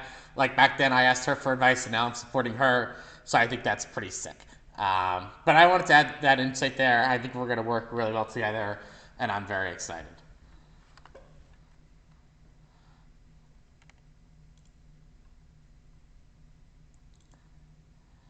Anything else about Nicole or the scooters as a whole? I don't think so. Sounds good. Where are we thinking of putting her? Tier 1, of course. Yeah, I'd say number 3. I'm biased though, but yeah. Well, Emma, you put her above me last year, so now you put me above her. That's what I think that's fair. We'll get, Sceptross did go 7-2, while Nicole went 4-5, and of course you can say anything about the records, but we'll give the hard result time. I am fully on board with Nicole going 7-2 as long as one of the two losses is against me. Fair is fair. I mean, look, if we're going, I'll take 7-2. You don't have to convince me. And then we will move on. Only a couple people left, but we have Girls See Ghost.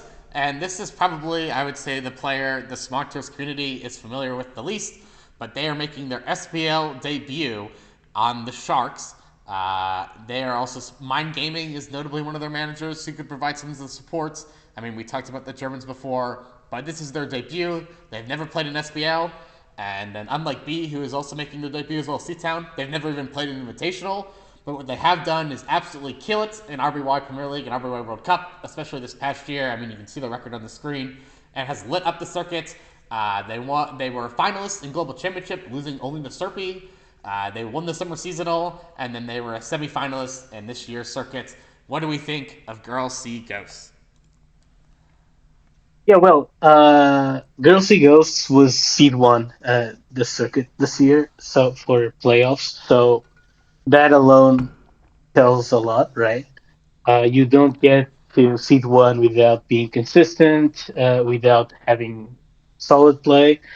I would say that Girls See Ghosts is probably the most similar player to LaRoxel in this pool, in the sense that he he has a little bit of that old style of playing that we don't see as much anymore, and especially so on someone who is part of the younger generation of RBYers. That's something I find interesting.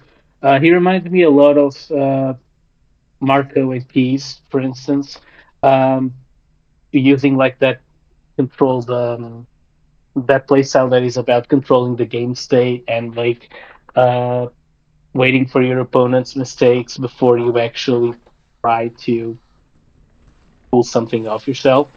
And that's interesting. I'm curious to see how Girls See Ghost will do this year with this playstyle because it's just not as common anymore. I hope he does well. Personally, I think Girls See Ghosts out of the 3K buys this year has the highest potential to do the best in this pool.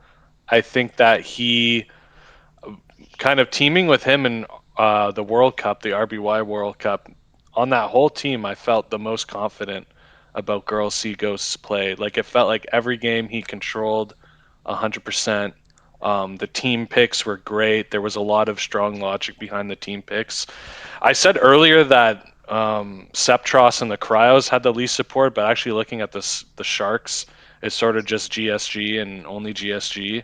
So that is one sort of knock against him in this tournament is there's a little bit of exploitability in the team brings for GSG. So if he can't kind of figure out some different options as the season goes on, that could hurt him for sure. But I think there's a lot of potential for Girls See Ghosts to be a long time SPL mainstay after this tournament for sure.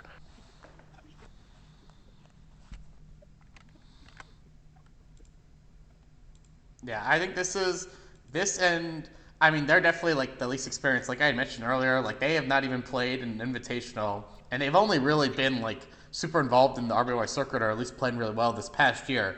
So I think will definitely face the biggest jump going into SPL.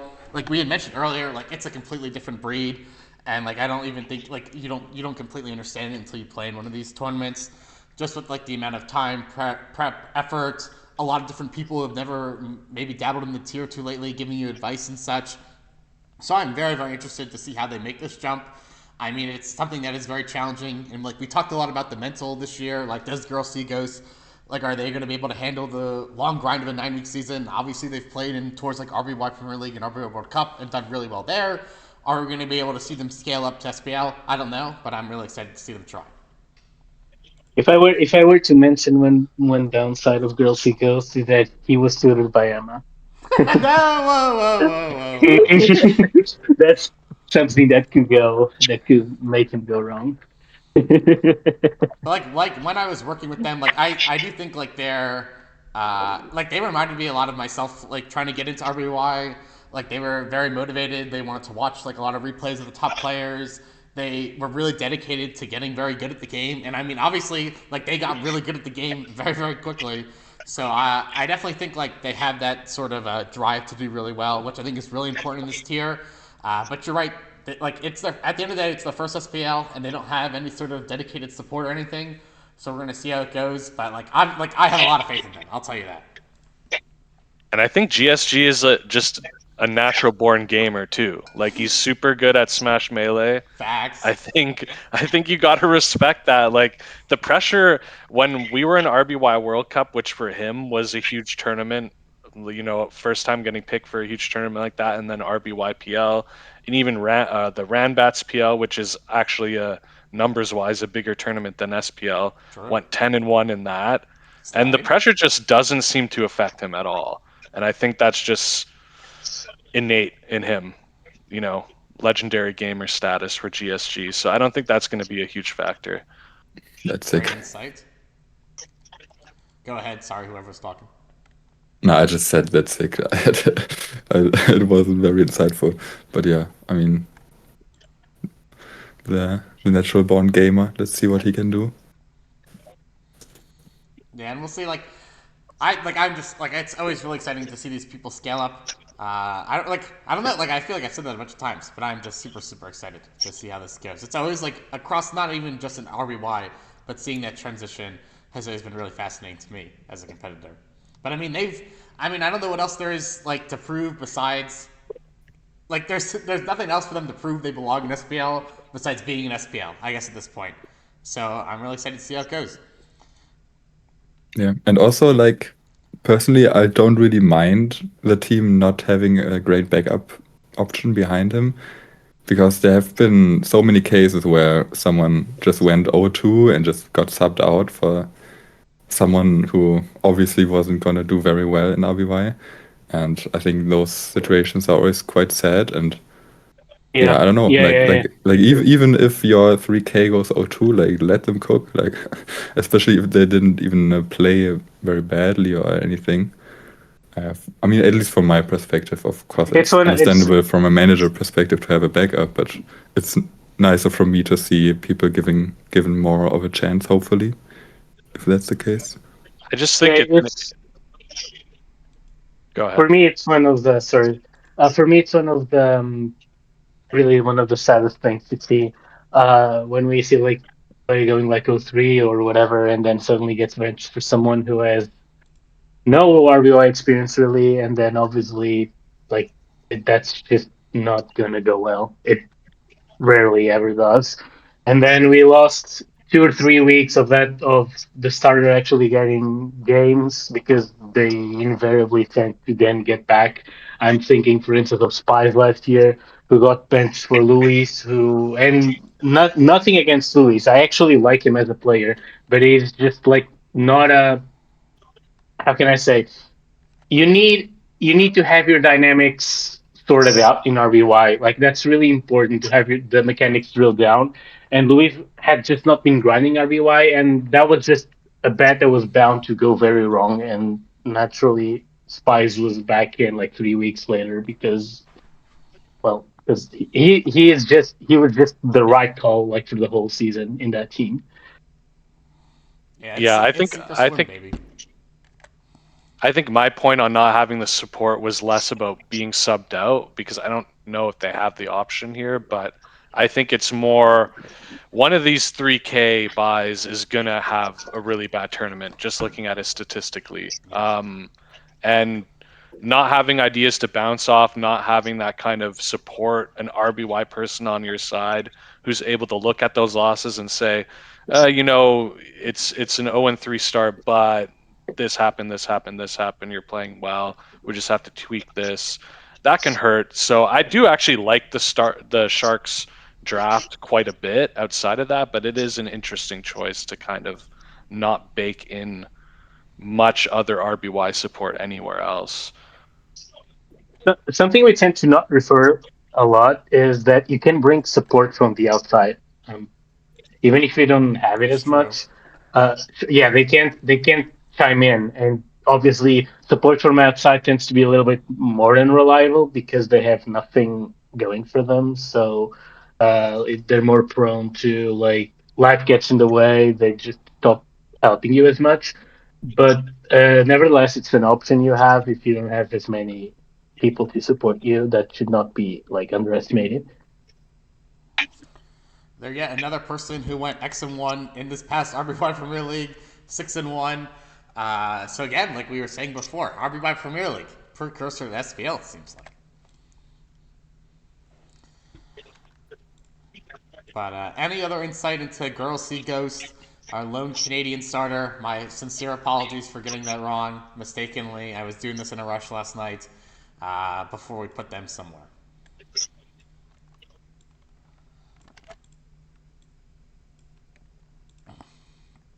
All right, where do we think Uh, we're gonna put them? I think you probably uh, have to put them last, unfortunately. Question mark.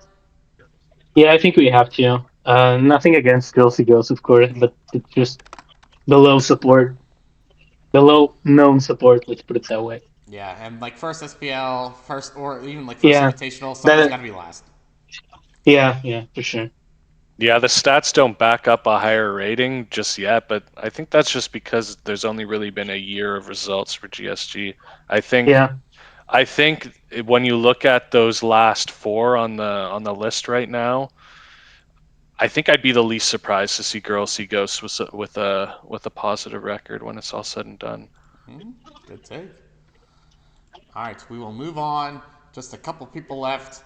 And we are next moving up to Be or Something. Yet another player making their SPL debut. Although akin to Girl See Ghost, they have played in this past invitational where they made their debut. Again, very strong RBY Premier League and RBY World Cup record. And again, been very strong in the circuit. Made semifinals of two RBY Cups back to back and was a quarterfinalist in this year's circuit.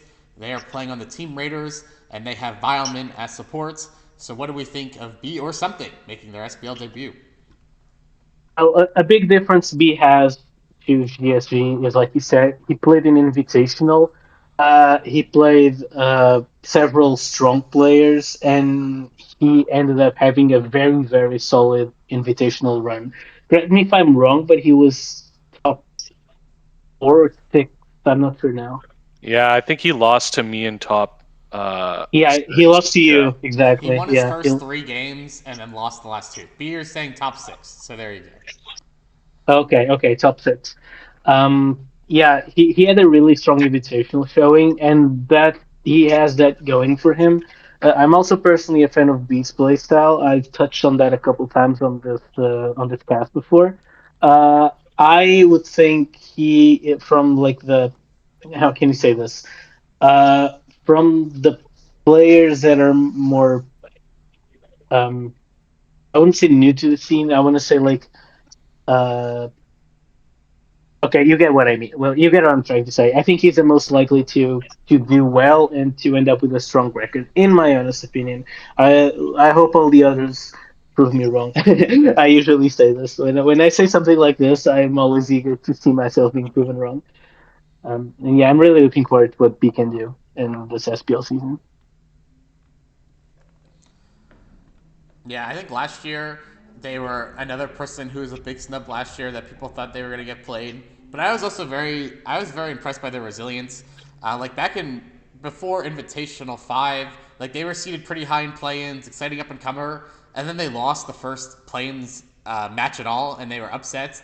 And I was like, oh dear. Like I think a lot of people get just super dismotivated. But he came back with like a vengeance. Like he's been insane ever since then. Like he's had some really great invitational SPL quality wins ever since like July 2024. I mean, he's beaten Roses a ton. He's beaten Nicole. He's beaten me. He had a big semifinals tiebreaker victory over Serpi in RBY World Cup. He's beaten Sceptross. So like he's played and beaten a lot of the other high level players in this pool before. And like at this point, even more so than Girl Sees Ghost, I think there's no reason to believe he can't do well in SPL. Besides the fact that he hasn't been in SPL yet. Yeah, that's the big thing B has over Girl Seagulls, in my opinion. He's played a lot of top players and he's put up a good show. I think one other positive for B is B really knows how to control game flow. Like B knows when to turn off and on the aggression in game. So that's something that you need to know to translate to SPL. So B is sort of the player that makes sense to be a good SPL player. We'll just have to see. Like, yeah, you look at this tier 2, and it is sort of a traffic jam now that I look at it. So it'll be really interesting. I think Vileman support. I love Vileman. I think Vileman is such a positive presence on the Well, team, and I think his if anything, RBY is that's underrated. So if anything, that's not a plus. That's a minus. Sorry, Norman. Yeah, fuck that guy. Yeah, anyone else? Sorry, I have a lot of things. Mandatory. I love Violman, of course. I feel like I would classify B as sort of an aggressive player. Like one thing when I played it for RBYPL was that I noticed that he doesn't shy away from booming early with his mons, which definitely worked out in his favor in that game. I'll give him that. So, but I also don't think that he would do worse if he took a route in the long game.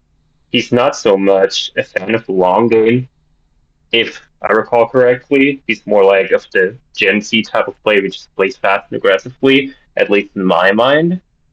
So, yeah, I mean, one matchup I'm excited for is seeing B play Serpi again. Simply because Serpi's been around for longer, and B sort of has that you're player, but then is super dangerous. So, I'm excited to see how that match goes. Yeah, I mean, we've also teamed up in RBYPL. Had a lot of contact there in trying to get our OU slots going. And of course also giving feedback to each other.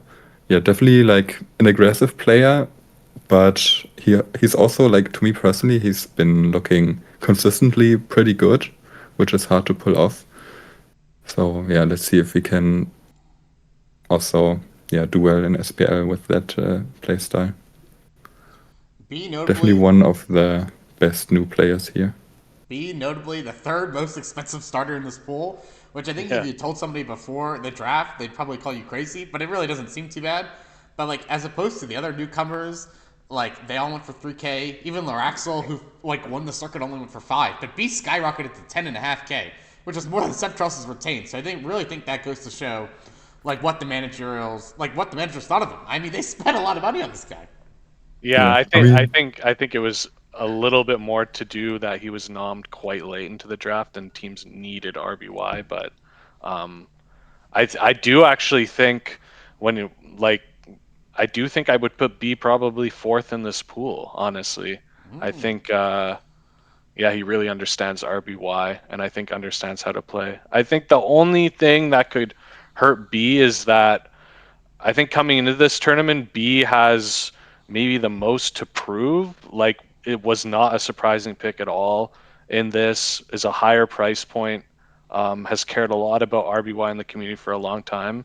So if it's a poor start, there might be a tilt factor there, but we shall see. Yeah, I've also put him at 4 in my personal power ranking without having had to think too much about it. Yeah, I put him at 3 technically.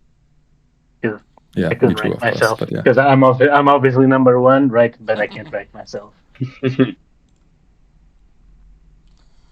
right, any other insights into B, or do we want to put him somewhere?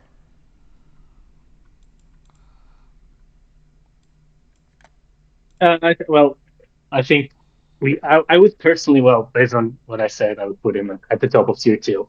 That's what I'm hearing so far. Yeah, I think there's a little divide between Nicole and B on paper. Yeah. All right, there we go. I mean, I would say pressure. I mean, it's hard to say pressure's on, but I don't know. Maybe pressure's on. I mean, fourth in the very prestigious SPL RBY Cast Power Rankings, 10.5K in your debut. Let's see. I'm very excited to see how he does. Yeah, I mean, it's all arbitrary, the prices and stuff. So you just got to go in and just, it's your tournament, you know, and just don't worry about that stuff, really. Yeah, and then lastly, we have the Wi-Fi Wolfpack with Isa starting and Violet River in support. This is Isa's second SPL as a starter.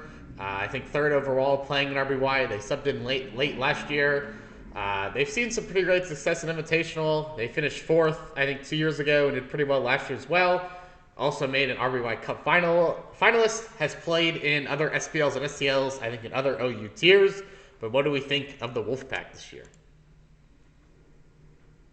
I think he's a personification of what we can call the American way of playing RVY in this pool. A lot of like control of sleep in the early game, in the sense that the early game revolves a lot about sleep. We see teams very tailored towards punishing misplays, punishing lack of aggression in that American theme of teams of sorts. And I think Isa personificates that very well. And I think that's what we can expect from him coming from in the season. River is no slouch either. I'm actually a fan of River in RBY. Obviously, I don't expect her to start in RBY at all during the season. But if for some reason things go wrong, maybe Isaac gets IRL, for instance, and has to dip in the middle of the tournament, River can definitely step up too. And I would trust her to do well too. I think the Wolfpack are pretty well served RBY wise. This will not be a problem solved for them. I'm very confident. I definitely hold Isa in very high regard. Like I truthfully think when Isa is like locked in, they're confident in their team style, they're using their timer. Like I truthfully think they're one of the best RBY players like in this pool. Like I ranked them third. Like I went Serpi, Sceptross, then Isa in my personal power rankings. It's just always the question: like, does he have the time slash focus slash energy to do a lot of the pre work beforehand and like not get tilted during the game and things like that? But I think like Isa, when he is locked in, can like truly beat anyone. Like I think really, I'll always go back to this just because it is most impressive. But like after Felix won his Invitational, he won 8 straight sets in Invitational, which is just absolutely crazy. Before Isa was the one to finally beat him, which I found incredibly impressive. So I'm very excited to see how he goes. Like I know last time he started in RBY, like he probably shouldn't have been starting in RBY, and he would have told you that. Like he was thrown in out of nowhere on the Tyrants without too much support or prior experience. But last year when he subbed in, I know he did really well. So I'm really excited to see him get a fresh new start. I think he's going to do really well. Yeah, I think he's a great player. Definitely, to me, feels like one of the most dangerous players out there. player profile wise, it feels like he would have liked to have a more difficult pool, if that makes sense. Like, I really see Isa as the type of player to go against these players who are respected so much by everyone, like Troller or whoever is the, in this case, I guess Sceptross and me, and he really goes up against these players and puts on a show and can definitely get out a win for sure with his aggressive playstyle. But yeah, let's see if he can also consistently pull out these wins versus this type of pool. But I definitely think he's a good player, and I agree with you that if he locks in, if he can put everything together, he could really have a great season. No, I agree with that 100%. I think you put it really well.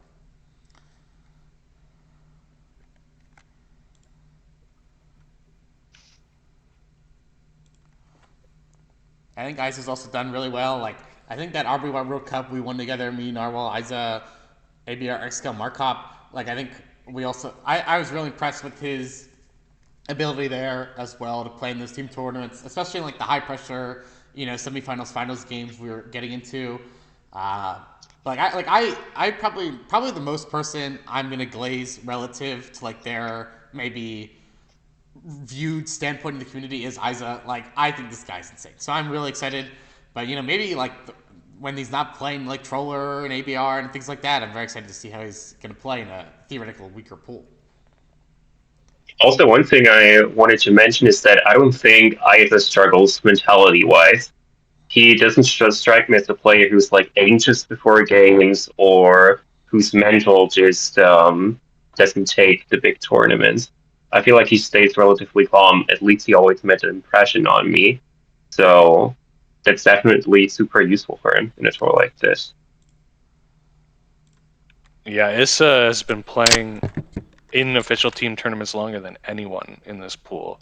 I think his first buy was Ruiners in like SPL 9 or 8 or something. So yeah, the mental should be figured out by now. I don't know him that well, but you would hope so. I do think it's kind of notable that you said he started for Tyrants 2 years ago. But if he plays a full 9, I think this would be his first tour ever. Yeah. Cross Yeah. SSD, He, World Cup, he and went. this playing a full Yeah. season. So Yeah. that's kind of an interesting factoid, I guess. I don't really know what to glean from that, but I do think Isa kicked my ass in Invitational, and impressed me a lot there. I do feel like Issa maybe doesn't have the highest creativity when building teams. I think maybe Violet can help with that a little bit. So it'll be interesting to see how he does. I would put him somewhere around B in Laroxel level. I don't think I'm as high to put him number 3 as you, Emma, but he's good. Yeah, I agree. I know, like I'll talk about RBY World Cup again. I think Isa, I think like our best dynamic was like ABR, XCal, me, Narwhal, everyone would help him a lot with the prep, and so he'd feel really comfortable getting something to suit his style. But now, like he's not on his own. I think Violet River, I think she's gonna play a really important role.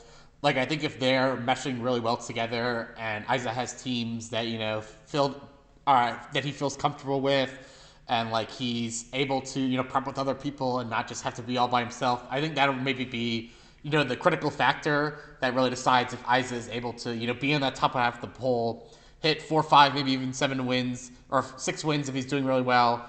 Or on the other hand, maybe Violet River, I think she's starting ADV, maybe she's really busy, or maybe they have incompatible time zones and Isa's kind of left to his own regards, and maybe he struggles.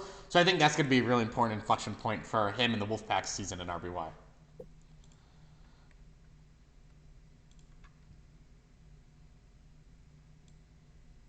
Yeah, but I don't know where to put him though. Like, this is gonna be. Personally, I was undecided between putting him above C-Town or above Laroxel. I think I would lean more towards above C-Town, but if you guys prefer above Laroxel, I'm super okay with that. I think overall across Smogon, Laroxel has had a little bit more success. So I think I'd put him between Laroxel and Seatown as well. I think the Tigers, like, they have, like, dedicated Genesis support, obviously. While, like, I think Violet will be helpful, but we don't know. Like, she's also playing her own tier while Genesis is the manager. So I think we could use that as a tiebreaker as well. And I agree. I think Loraxel has had overall more success, especially in, like, Scarlet Violet in these tours as well. Yeah. Yeah, this looks good to me. We got a pretty large tier 2, but it's fine. And who needs tier 3? Wasn't it what we ended up with last year? Like, we also ended up with, like, a bazillion people in tier 2. Yeah, it's very crowded, I would say. But I think this is pretty good. Like, obviously, people... I mean, I think tier 1, I think, is probably... I expect that to be the official PRs. I feel very confident it's going to be Serpi, Sceptross, and Nicole in the first 3 order. But I agree. I think, like, tier 2, like, this could be put in probably reasonably, like, a lot of different orders, and I think they would all be, like, really understandable. Yeah, I think we might be surprised by that official PR. I feel like we always are every year, but yeah, I don't know how much that matters, to be honest. But I like this. Right, it really doesn't. It's just a funny thing to do. All right, last thing is we had one really good question in the chat that I wanted to ask you guys by the Jungler, which is a great name, by the way. But they said, question for the whole cast or anyone who has experience, who has been your favorite SPL teammate to prep with? And I guess we can even open this up to, like, RBY Premier League or RBY World Cup. But does anyone have an answer? Sorry. Were you saying it doesn't have to have been during SPL itself? Yeah, I think we can open it up. Maybe your favorite teammate, your favorite person to prep with, team with in an RBY focused team tour, we'll say. I mean, I think everyone knows my answer, so just you guys go ahead. I personally really enjoyed SPL 14 on the Classiest with Nails and Amaranth. I think, like, Amaranth was really the person who taught me how to prepare an RBY, and I hold them to a really high regard. Like, I think their ideas are always just so incredible. So I think, like, Amaranth really taught me how to prep RBY, and then Nails really taught me how to play RBY. Like, I think a lot of, how I approach the game has been learning from him since we've been friends for a really long time. So it was really a lot of fun to get to play in team with both of those players. So I think definitely the SPL 14 experience with those two guys was a lot of fun. I'll also give a special shout out to RBY World Cup, specifically the 2nd edition that me and Narwhal played. I think ABR and XCal, like, seeing them, like, really try hard RBY was one of the most, like, fun experiences I've had as well. Yeah, I mean, it's a bit of a difficult question for me. Like, there's a lot of different angles that come to mind for me for answering this one. Like, the first one that comes to mind is Amaranth, but I mean, technically he was my manager in my first SPL, not my teammate. But I mean, what he did for me just can't be understated, because he really, like, the most important thing was that he really made me raise my standards for myself. Like, he really saw that I, as a player, really could just go up there and really, that I had the potential to just fight with, established players at the time, like Metal Gross or whoever, like Nails. And so if he didn't instill that in me, like, maybe I would have been stuck in that mindset of, like, being the underdog and trying to make the game more volatile and stuff to cheese out a win. Like, who knows, maybe that's what would have happened, and that would have really handicapped myself, and who knows how successful then I would have really been in RBY. Other than that, like, of course, Felix comes to mind, the dangerous random. Like tag teaming these RBY World Cups with him has been a great experience. Like, both of us really wanted to win those tournaments, right? And of course, we also succeeded the first time. Not anymore after that, though, unfortunately. But yeah, it's been that one has been really great, just because of how different we are and because of how much we cared for that tournament and also the game itself.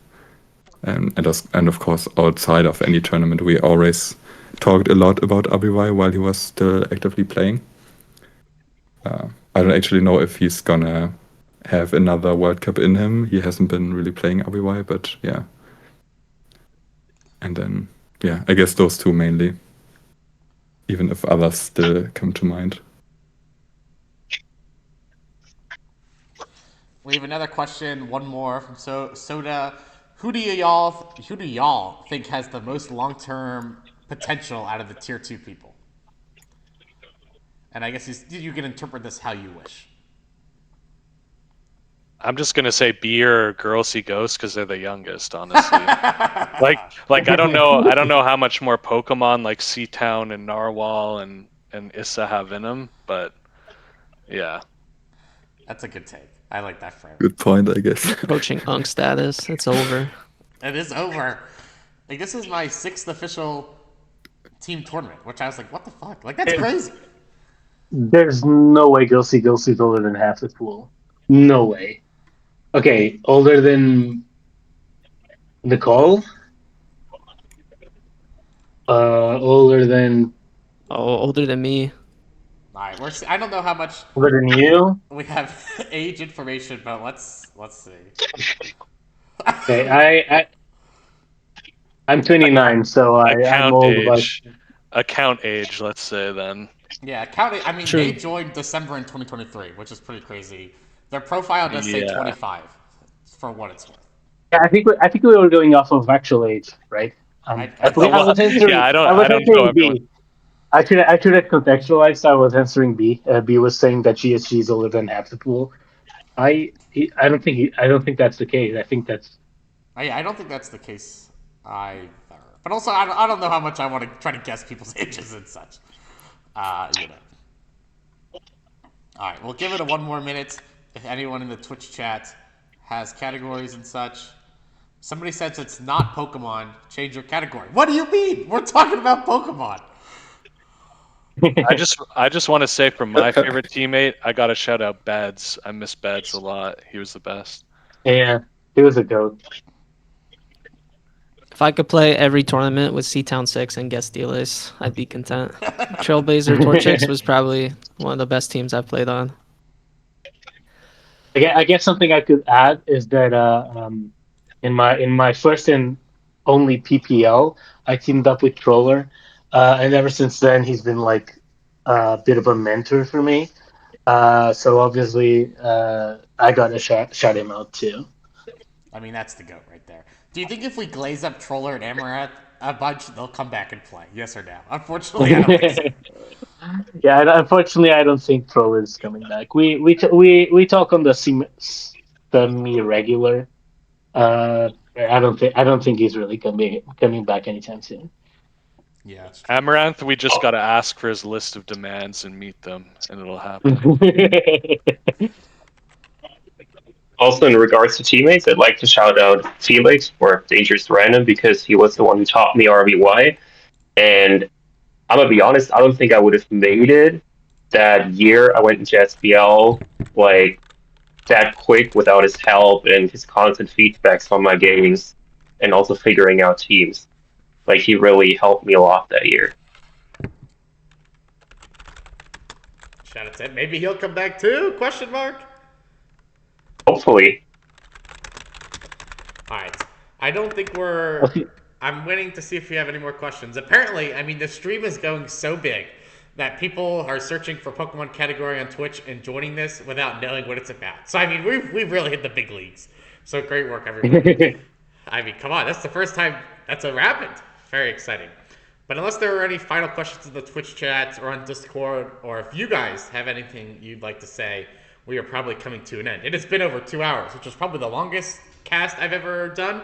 But I think this has been just incredible insights, not only about the players, like their play styles, their history, how we think they're gonna do.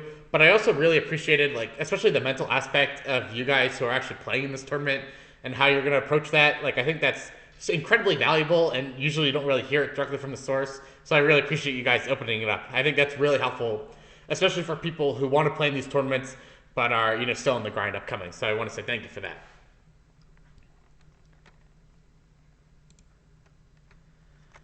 Yeah, like I said in the chat, I'm always down for stuff like this. Just don't want to be the one organizing it. But yeah. As long as you guys can tolerate my yapping, you guys can keep me inviting me to these. I mean, I've mentioned this before, but we could do something pseudo like this, every 3 weeks, every week. Like, I don't know, like, it can be as serious as, trying to calculate people's expected wins, or it can just be something like this, talking how the season's going. But, if you guys are interested, like, I don't mind hosting and putting it all together. So maybe as a teaser, maybe we will return. Who knows? Who knows? But I just want to, one final thank you to you guys for joining me. I mean, this has been 2 hours. I think it'll be very much appreciated by both people listening live and then everybody else who will go watch the video. I'll be sure to post it on Smogcast and such. But hearing nothing else, I just want to say thank you guys, and maybe we'll see you again. Question mark, question mark, question mark. Have a nice day, everyone. Thanks. Have a nice day. Bye. Yeah.